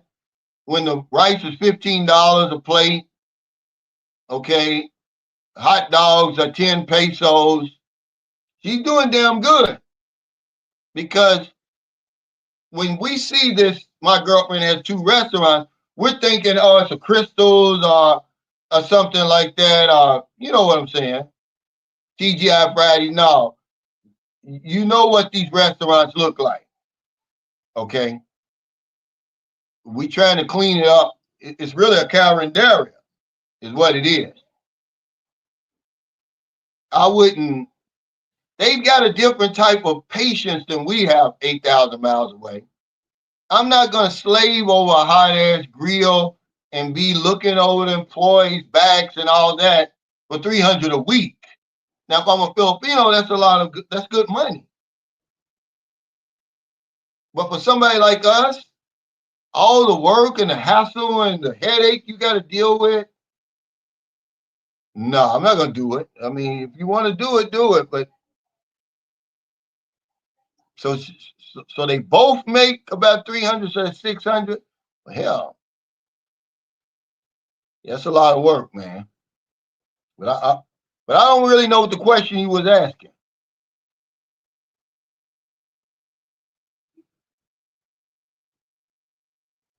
I really don't know the question you're asking. Uh, he said, I think he's asking a budget question, combining income. Oh, okay, yeah. Thank you, Blizzard. So you're saying, yeah, but that's not free and clear that she's earning 8,000 miles. She got to buy her She got to pay her employees. She's got to, you know, restock her inventory. Okay, so you're saying she's earning 2,400 a month if she's earning 300 per week at each restaurant. Is that 300 profit? You know, the thing is, man, when you come over here with that 1,500, you know, if she's working and got good income coming in, you may be able to make that work if she's earning her own money. But if she's gonna be using part of that of your 1,500 to buy eggs and meat and everything for the restaurant, you know, and then where you gonna be living? Are you gonna live where she's living now? You know, y'all got to come over here and see how people are really living. The people we're dealing with. I'm trying to find this house. It's up the street. The house that was 55,000 pesos. This is where most of the women that we deal with, that's how they live. You're not going to live in that. Some guy said it's a shed. No, it's a house. And we don't really have a real concept of what's going on over here until you get over here, boots on the ground, and go and see the woman's house, and you be like, well, can I live here? Because they'll say, oh, my woman's got her own house. And that's her own house right there. Or she's got a restaurant, and you know it's a calendar. Okay? But we think, you know, we're talking in terms of American standards. It's not, it's Filipino standards. So we'll brag about it. And she's earning her own money. Are they doing that? Yeah. But not the women we're meeting on the dating site. He said TJ has a brand of hot dogs named after him.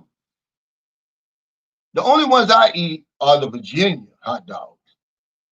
Because Beach of Life, have you ever eaten those hot dogs? They're spongy. They taste like a sponge.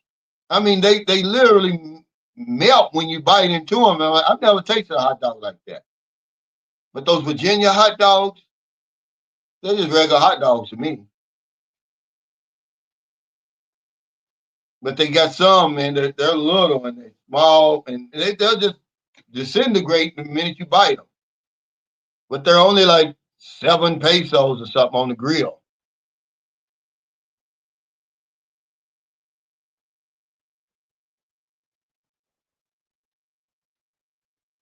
But after a while, when you get your feet wet over here, you'll know what you can do, man. You know, there's only so much you can do with fish, pork, beef, and chicken. I mean, there's only so much. You know, most of us cook at home. I was with my buddy yesterday, Oliver. We had a cup of coffee and um, a slice of cheesecake, blueberry cheesecake at Mile Whining. That's about the extent of it. I may eat out, you know. I didn't even eat at the meet and greet. I wanted to make sure everybody else ate. I ate Maryland's cooking before I went over there. I wasn't even hungry.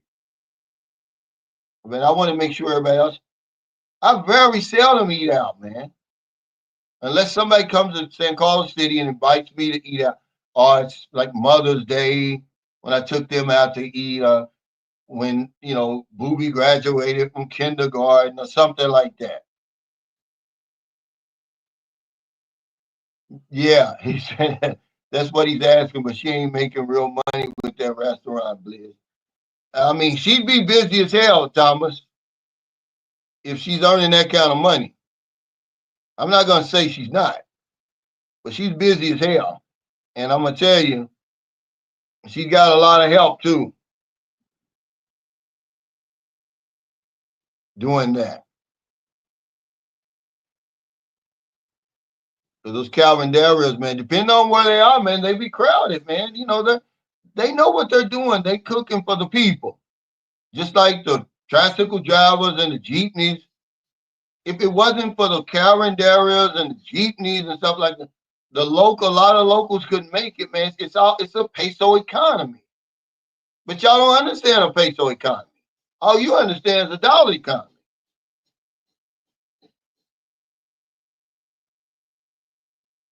You know, I give the tricycle drivers, jeepney drivers, I give them big respect because they move the crowd, man. The average local, man, they can't afford to ride the taxis and the Grab and all that. They depend on the jeepneys. That's why when they were talking about getting rid of all of them jeepneys because they messed the traffic flow up and all that. I knew that was a dream. That's never gonna happen. You know, y'all don't understand that there's a big difference between paying 8 or 9 pesos and then 12 pesos, which is what it costs for those new fangled jeepneys in Cebu and the places you see with aircon and stuff. That's a big jump. And some people can't afford it. And you're talking about doing that every day. That's around a lot. He said my budget is about 400 to 800 a month. My wife makes 20,000 pesos a month. So take that as you will, but we make it work. You can make it work. You know, you just sacrifice a lot. You know, if you honest. You know, if you really showed us where you live, see, these numbers don't mean a whole lot to us. That's why I told Brother K, look, the minute you get back, you really need to show these people what this 450 represents. Just like you saying 400, 800 a month, they're saying, oh yeah, yeah. But we need to see what that really looks like. And then when people see what it looks like, then they can make the decision. You know, a lot of people can't handle it. And the lower your budget, the lower your security, you know, you're sitting duck. If you know, I'm pretty sure you probably got something hid up there around a lot to protect yourself. But most of the people who live up there where you live, if they was a foreigner, they'd be a sitting duck if somebody wanted to get them.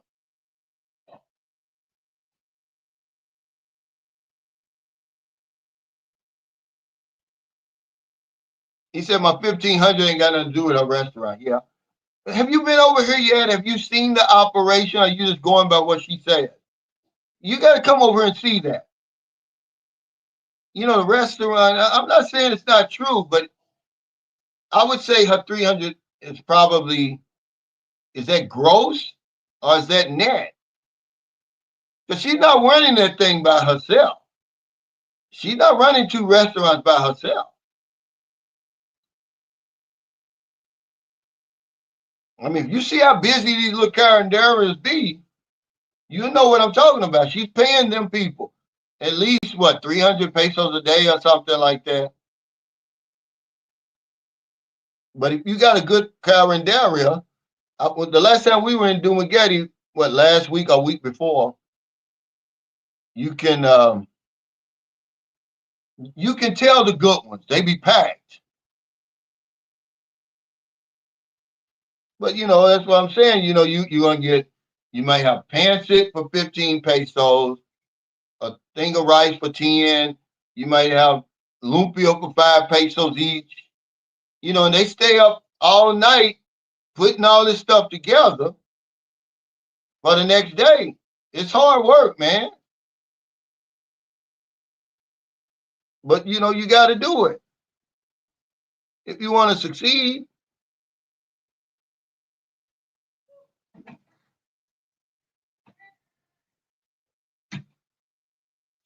He said, yeah, she's doing well for a Filipino, but that ain't much for us to live on. Can you eat rice and fish every day? They got good fish. You know, they got so many different fish. They got, you know, there's fish that Merlin them eat that I won't eat. I mean, if I have to, I will, because y'all got to realize when my son was born and I went broke over here, paying his hospital bill, paying her hospital bill, I ate whatever the family ate. Lugal, a whole bunch of stuff. I never even, that's when I started liking shrimp paste, bitter gourd. You either eat that stuff or you gonna starve. You know, and some of the stuff, you know, man, it was tough, but I had to eat it. You know, like sardines. See, I don't eat sardines. My mother used to eat them, but I don't eat them. and they'll cook that with the eggs, and you got to get used to that stuff. I starve.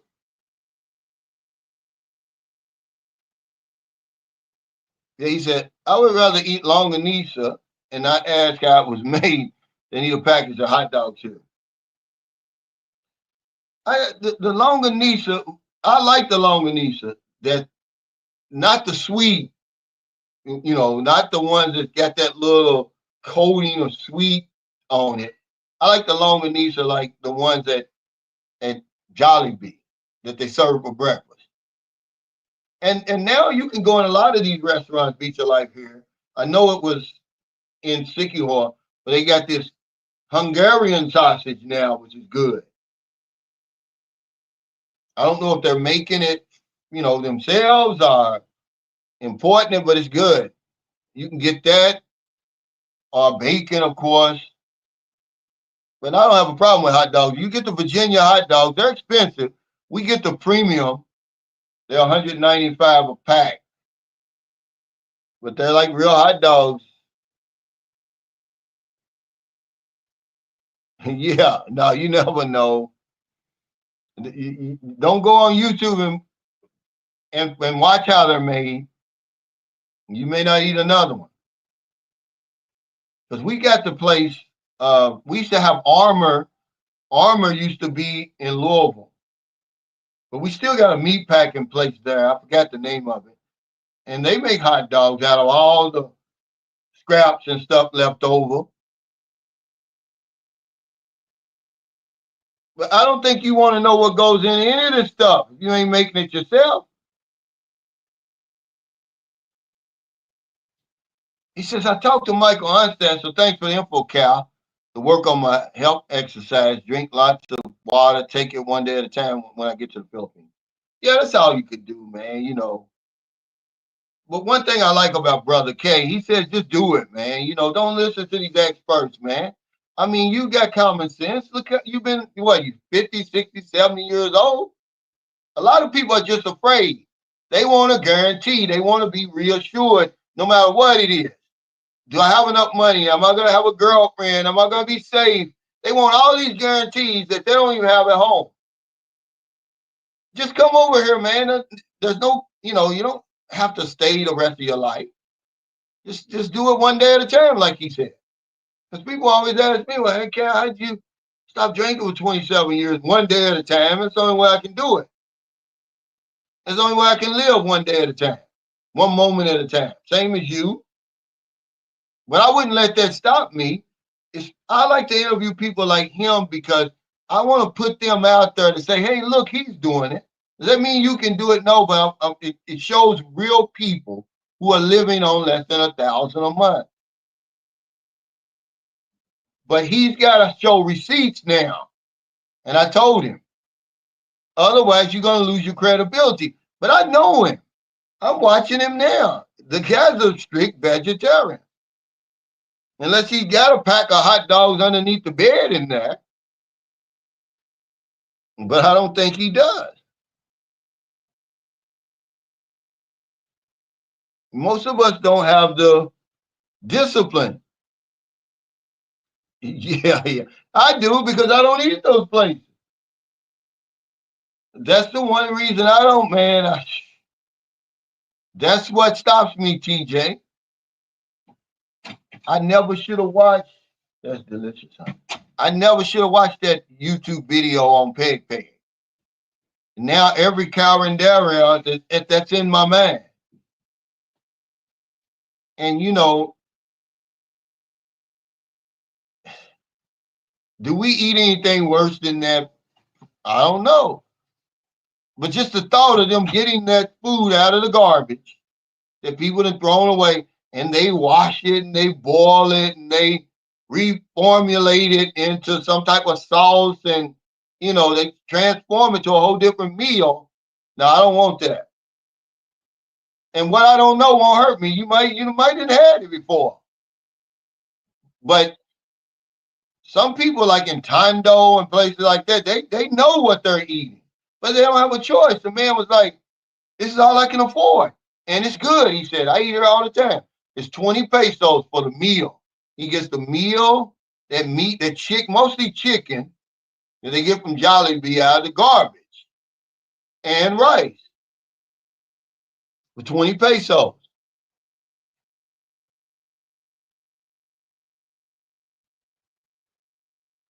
He said Philippines actually have some good sausage game, much better than their manufactured hot dogs.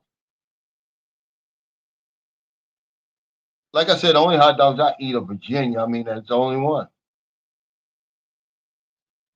He said no footage. We had some pictures. I just did. I was having such a good time, and I'm gonna tell you why I didn't do it. It was because I hired those two singers. There's too much copyright material on there, and I just didn't want it in. Put the camera in people's face. You couldn't hear anyway, and everybody was just having a good time. They were drinking, they were dancing, people were singing.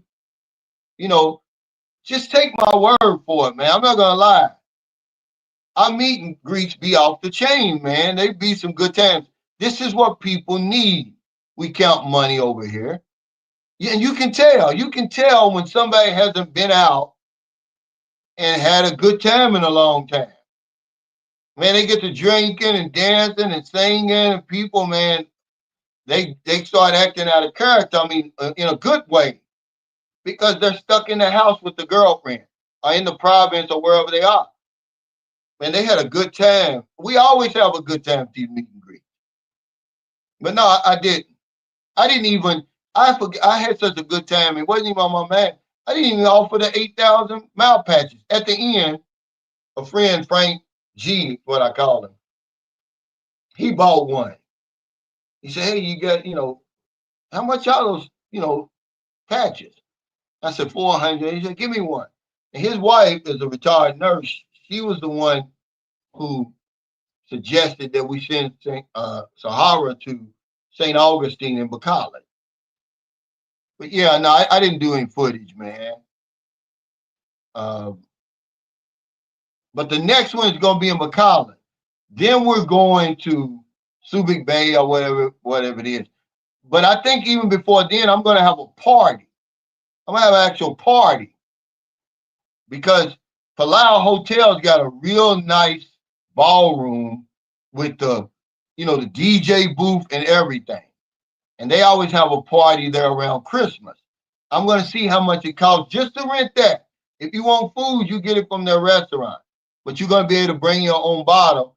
And I'm going to invite everybody. See, Filipinos don't realize they're invited to my meet and greets too. They just, unless they're with their boyfriend or husband, they never show up, but they're invited. But I'm going to make sure they know when I have this party. See, because they like to party over here, man, and drink the Red Horse and Petador and all that, and they have a good time. But man, I really had a good time at this meet and greet. He said we also save face here in the U.S. Absolutely, we start lying.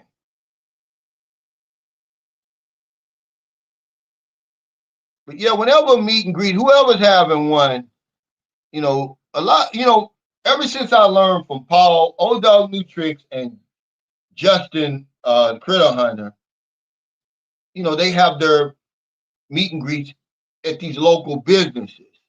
They don't charge them anything, but they bring the business with them. They patronize the business. That's what I started doing, even though I paid for that meet and greet there. But it was a great deal. They gave me a great deal. And certainly on the food, man, when you see the food and all of that, I couldn't believe it. I was like, wow. But normally we'll just rent a place. We'll just go to a place, no rent or anything, and we'll just order off the menu and give them more business than they've had in a while.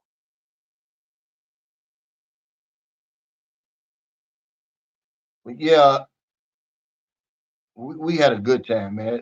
It's always great people that come there. People come from, uh, they came from Angeles City. They came from down in Mindanao. People would come. They came from all over, certainly from McAllen. I think like 4 or 5 couples, and I'd say about 10 people, because we sold the place out. We had to bring more chairs. They had to put another table out by the swimming pool. More people showed up than I thought.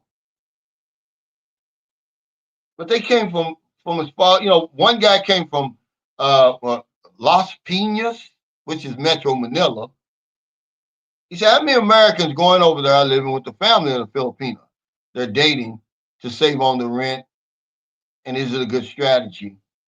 A lot of, more than you would imagine. Is it a good strategy? If you can, if you can tolerate that type of life, man, I would say don't do it.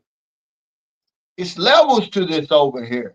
I don't think you want to get off that plane and go straight to the province like that or the squatter area.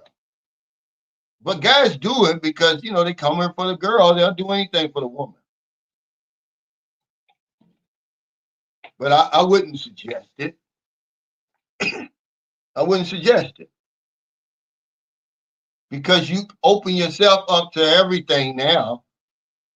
You're not going to have any privacy, and you're talking about the chances of you taking care of the family are going to be a whole lot greater.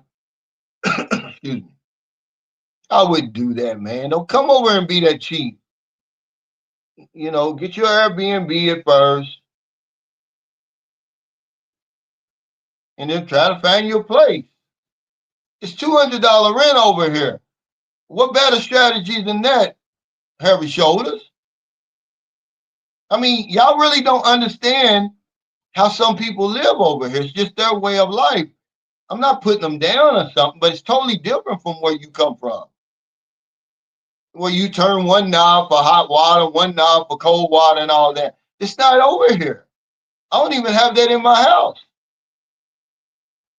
Just all the stuff that you're used to. Why would you want to subject yourself to that? Eventually, yeah, it's fun to go there and visit and see something new and experience something new. But every single day, man, you really being cheap. But those people who do it, King B. Stacker, he did it, but he got his own place now. But the first time he came over here for all them weeks, I think 10 weeks or something, he moved in with the family. I think surround a lot. It's whatever you can handle, man. I handled it because I had no choice. And I was so thankful because I couldn't get no help from my family and my so-called friends. When I went broke over here, when my son was born, see, her family accepted me in because they know I wasn't over here drinking and drugging and skirt chasing. They knew exactly where my 250 or 300,000 pesos went in that little short span of time. That's a fortune in 2012. Okay. So they said, yeah, you can stay here. And I stayed there long enough to try to put something together, man. Man, I'm going to tell you, man, you never know who your friends are until you need them or who they aren't. Because I forgave a friend of mine, but I haven't forgotten, man. I told him, I gave him access to my whole book of business. I said, look, man, all you got to do, because, I'm in there with my clients. If I tell them, look, such and such is coming over, he's going to handle it for you. They're going to, trust me and my judgment. Well, he done that, but he didn't send me the money. He kept it. And then when I got back home, he going to try to give me the money. I said, man, I needed it then, man. I took it, but I'm like, dude, you should have sent me my money. I needed it then. I don't need it now. But give it here,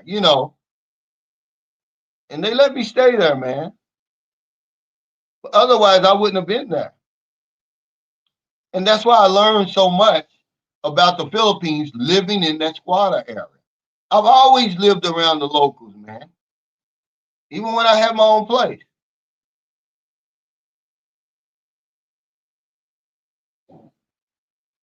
What about Beach of Life? Do y'all have an SNR over there or not? In Tagbalon? I don't think they do, or do they? Because they got a lot of stuff in SNR. Sydney, a good friend of mine here, man, on last 4th of July, he had a cookout at his house. He bought some steaks, some New York strip and sirloin steaks from uh, SNR, I believe, in Bacala. SNR, what's the other one? Man, it was the best steaks I've had since I've been in the Philippines. And he used my grill that OG Fred sent me. Man, them steaks were so good. But yeah, I've always lived around the locals. But I never would have ended up there if I wouldn't have went broke. But you know, our squatters areas aren't the same. You know, they didn't have hot water, but that really was about it. They had a shower, toilet, you know, a regular bed, you know, and all of that. It was just in a squatters area. It was a brick house, you know, there was no aircon and all that.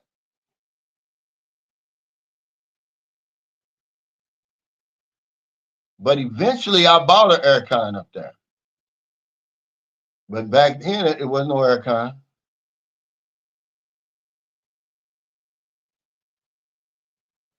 Okay, he says she does have a lot of help. It's near a hospital in Batak City. Where is that? He said, I watch her count pesos every night. I know it ain't much, but proud of her. Yeah. Well, you know, see, this is what a lot of us get wrong about the Philippines and the Filipinos. We think that they're lazy, they're bums, and it's relentless scamming. When that's not the case, man. Filipinos are very proud. They will get out there and get it. A lot of the women we with, they're not out there getting it because we told them to stop working. But don't tell me what they can't do, man. Merlin used to leave the house at 5:30 in the morning, wouldn't get back to 9. I know Merlin's a hustler, but they were just doing her wrong, man. They were taking her for granted. And Merlin was afraid to ask for her money. I just said, ain't no sense in you doing that. But yeah, they'll hustle, man. You'll see the hustle. Look, I just got my manicure and pedicure done. The lady stayed over all day. She earned 1,000 pesos. Well, really more because that was just me and Merlin. And you think that ain't work? Sitting on that little four, I used to give it a benefit of the doubt and say it was a 6-inch stool. Man, that's a 4-inch stool on a good day. And then Merlin's mother got something done. So she made about 1,300. But what's going to happen is when you come over here 8,000 miles, that's going to be a problem. Because I know she's there all day long. She's going to be there all day long. And that's not going to sit well with you. And if you've never been over here, then it's really not your girl. I hate to break that news to you. See, we're quick to say, oh, we're quick to make that commitment. If you've never been over here, man, and consummated that and everything like that, and boots on the ground and all that, man, don't call her your girlfriend. I'm just warning you, man. You don't know what she's doing over here. She might be a good woman, but you don't know. So, you know, don't do yourself like that, bro. Okay? We make too much of a commitment without ever coming over here. Well, listen to this. As well it should. That's good. He said a Filipino's money will always go to a family first, not share it with a foreigner. Well, why would you need it anyway? I mean, that's less money you got to spend then. If somebody's in a hospital, then okay, she can handle it. It's no different than what's going to happen in your country. Okay? Why do you think it's going to be any different over here? When this is, man, they need each other over here. They ain't no each and butts over here. See, that's why they so tight over here. They may fall out and all that stuff, but trust me, when push comes to shove, when it hits the fan, they there. Okay, you just heard me say that when it hit the fan, My friends and family was not there, dude. Okay. Even though I was earning big money then, it was nothing. $1,000 would have been nothing. Hey, mm-mm. I had to go to the embassy. That's how I know what the embassy will do and what they won't do. But I wasn't ashamed because I had a job offer. The lady, I don't know how the lady got in contact with me. She called no, I'll tell you what she did. She called I had a Magic Jack then. And on my resume, I changed my number man, I'm glad I did. And that's how she called me. She said, hey, I want to interview you, for, they call him a Medicare sales consultant. And she was like, can you make it X amount? I was like, no, I'm out of town. I didn't tell I was in the Philippines. So the minute I got that call, that's when I called the embassy. Well, I didn't call them, I sent them an email. And it takes about 3 weeks or something. But that was the only reason I'd have stayed, I'd have stuck it out. But when that lady called me and said, hey, the job is yours, you know, that's when I went to work with the embassy. And they helped me get back home. I had to pay them back. But hell, my friends and family, man, even to this day, man, they won't even acknowledge that. I've forgiven them, but I haven't forgot. But over here, yeah, you're damn right. Their commitments to their family. They don't know what you're gonna do. They don't even know if you're gonna be around. He said the U.S. is working on rehabilitating the former Super Bay Naval Air Station for Philippine use. All of a sudden that went quiet. We was hearing all this talk about the foreigners. See, we put this stuff out there, guys, and it confuses people. You know, not saying that this is not true, but they were talking about all these bases opening up, all these young studs and chads and thads coming over in the military. We're not going to have a shot, they said. You old guys, you better enjoy it while you can, because once they open up them bases and all the military comes back, cricket. Man, we still over here living our best life. Okay, and they're not going to go anywhere far from the base anyway.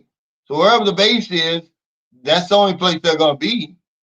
You think they're going to get on a plane in Manila and fly all the way down to Zamboanga or General Santos? They better not, unless they're already there, because the military is going to give them strict orders not to go certain places. But yeah, we're waiting, Paul, on this onslaught of young uh, studs to come over here. And even if they come over here, the women want the older men anyway. Y'all might get a one night stand or something on Red Street and all that, but the typical woman, she wants the older man. She knows you guys uh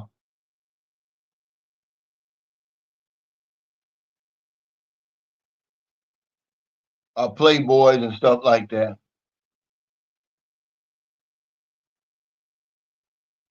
Oh, Neil Davis says no. 8,000 miles away has not been in the Philippines because he would know, just like you and I know, Calvin. She would be a very, very busy person making that kind of money out of a restaurant. Yeah, it's a good thing because he's over there. He can be proud of her. When he gets over here, she ain't gonna have no time for him. And that's where the problem's gonna run into. And he'll talk her into giving up the restaurant. I'll take care of you.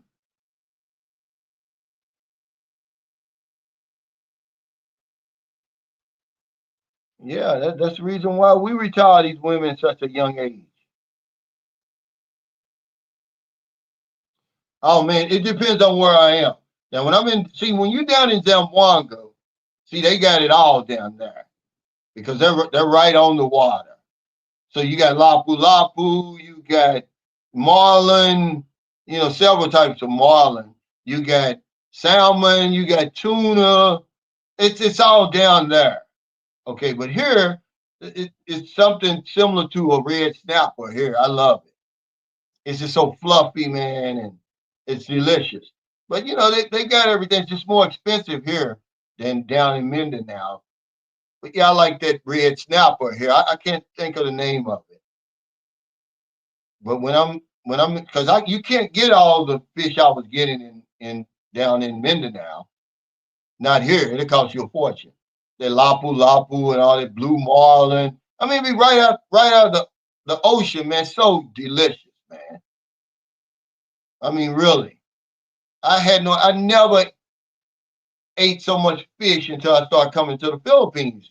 It just wasn't available to me. I live in the Midwest. I'm eating, I'm frozen fish.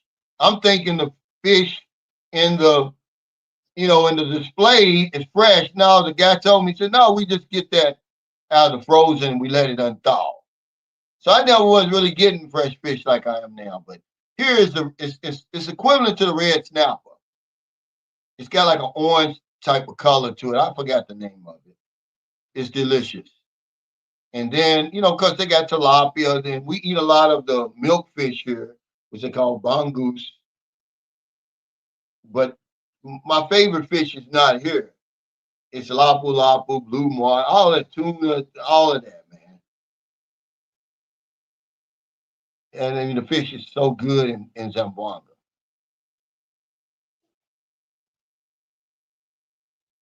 And then they got this crab, like it's not a crab, it's something else, man. You got to go down there and try it. That'd be worth the flight to go down there. I forgot what they call this thing. It's not a crab, but it's a type of crab, man. It's expensive. It's so delicious. But they got it all there. The only thing they don't have there that I didn't have was the believe it or not was oyster. I mean was lobster. They have lobster here every now and it's cheap, man. Merlin bought a big lobster right here for 800 pesos. Think about that. It was so much lobster meat I couldn't eat it. I mean, it was full of meat. He said sardines, Vienna sausage, small fish that smells and rice. What are you talking about? Is that what she's selling? Or?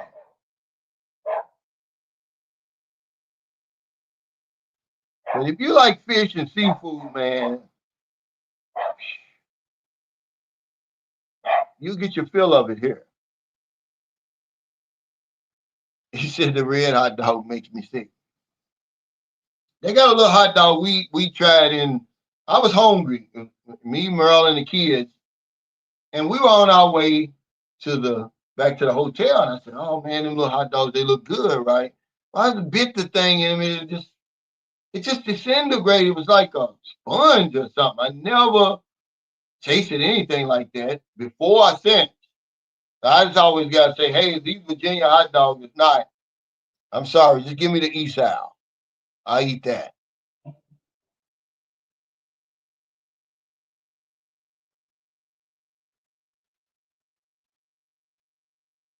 He says, is anybody here going to criticize me if I'm living with her family in a spare room? What they think? I'm not strong or independent. No, but man, you're not gonna make it, man. It depends on what the situation is. Where does she live? There's people here who have better houses than we have. They have more money than we have. I mean, but if you're just talking about living in the province or squatters area or something in a spare room, man, you're gonna be uncomfortable, man, as hell. And I'm not just talking about with the furniture and stuff. I'm just talking about, all eyes are gonna be on you. You're not gonna have any privacy, man. They can hear you in that room if you're trying to touch Maria or something like that. Because that's the first thing I asked my son's mother when we went up in the province. I was like, well, what is your mother and father? How are they having these children when everybody's in the same little room? And he wait till they I guess they think the kids are asleep. Sometimes the kids don't be asleep because that's what she said. Sometimes they'll pretend that they're asleep and they'll hear the mother and father, getting it on. See, I couldn't even begin to try anything knowing there's three teenagers, laying on the floor next to me. That blows the moment. So it's gonna blow the moment for you, Harry. And then you got all those people and you got one bathroom. As you get older, your prostate starts enlarging, you gotta pee at night, and now you go in there and somebody's in there. They'll tell you to go out, man. Don't do that to yourself, man.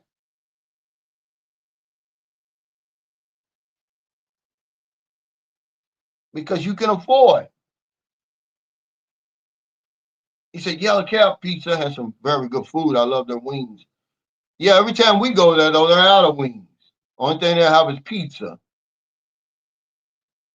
I like their pizza. It's just too small. Just for a small pizza, man, it's 649 pesos. That's what we ate when we were in Dumagetti this last time. It's just too small. I could eat that by myself. I'm like, well, 600. But then when we went to the hotel, the resort in Sikihor, man, that pizza was good. Because I told him, I said, look, make sure the crust is crunchy, it's crispy. And I guess they sent it through or left it in there extra. Because that's usually the problem you have here. But if you own Sikihor, go to Dolce Amore. That's an authentic Italian place. I love their pizza, man. They got the best pizza in the Philippines, as far as I'm concerned. It's made like they make it over in Italy.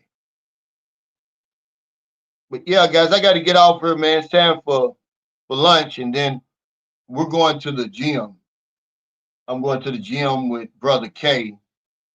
But look for more videos from him, man. He's gonna show y'all the receipts when he gets home. Because I want to thank y'all, man. Y'all rush to his channel. I don't know if any man has ever had so many subscribers so fast. When I went to bed last night, he had 405 subscribers. I was shocked.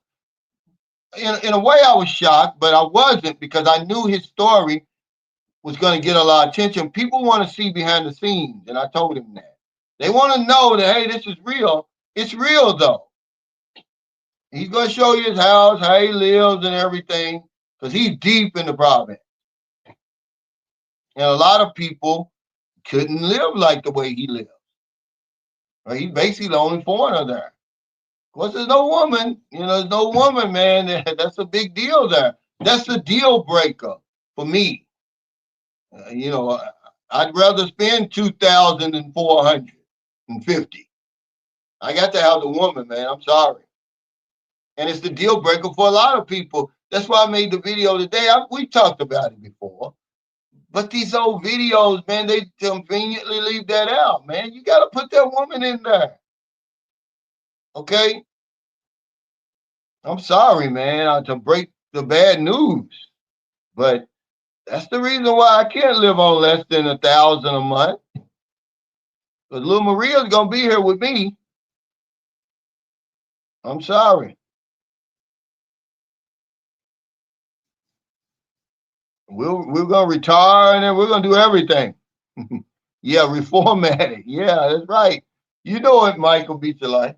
That's what they do to the damn peg. But yeah, I got to have somebody soft and warm laying next to me at night. I'll pay extra for that, especially in the fourth quarter. So yeah, you'll never see any videos of mine. I'm living on less than 1,000 a month.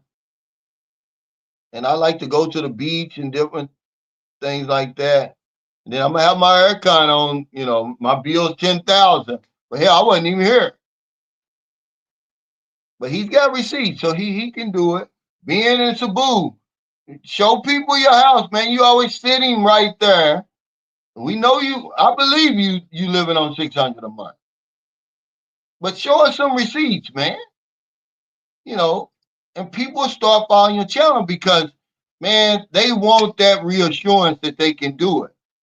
They're ready. They're sitting on the edge. They're ready to push that go button, but they need to be reassured over and over and over. Can I do it? I got the 1,038. I think that's the minimum, isn't it? that you can get Social Security. But it's a lot of people that get that. And they ready, man. He says, you got that right, Cal. I got to admit, only earn 2,300, and I need a woman with me eventually. Well, that's the deal breaker. And of course, you got the Chads and the Thads over here that say, "Oh, the woman don't want them for their money." Well, you're gonna spend anyway because she don't have it. What do you think? You just gonna push a button every time you ready, and then she gonna appear over here? No, she gonna be with you. And when you go to Yellow Cab Pizza, you got to order that medium pizza and an extra serving of wings and everything like that. Your bill all of a sudden went from $649 to $1,800 now. But these guys, they want to be the exception in the wrong way. They're better than us, guys. Y'all know I'm telling the truth. There's guys out there watching now. Oh, I'm not taking care of a woman. I'm not paying for nothing when I get over there. Look at me. I'm 6 foot. I got a six pack. I got six figures. Well, hell, you might as well stay over there. But they're going to be deep up in them six figures, dude, over here. I'm sorry to tell you that. But take care, y'all. I'm going to let y'all know when this next meet and greet is because my buddy John up in McCall is going to take care of the place. And once he gets it, I'm going to put it out there because we had a great time, man. And I never thought to have it in Bacala. But Bacala is an urban city, so it's a lot of expats there. Probably going to be more people show up. And, we're going to have a good time too. But I think this is his channel. No, this is Blizzard Abroad. Put up living on less than 400, Beach of Life.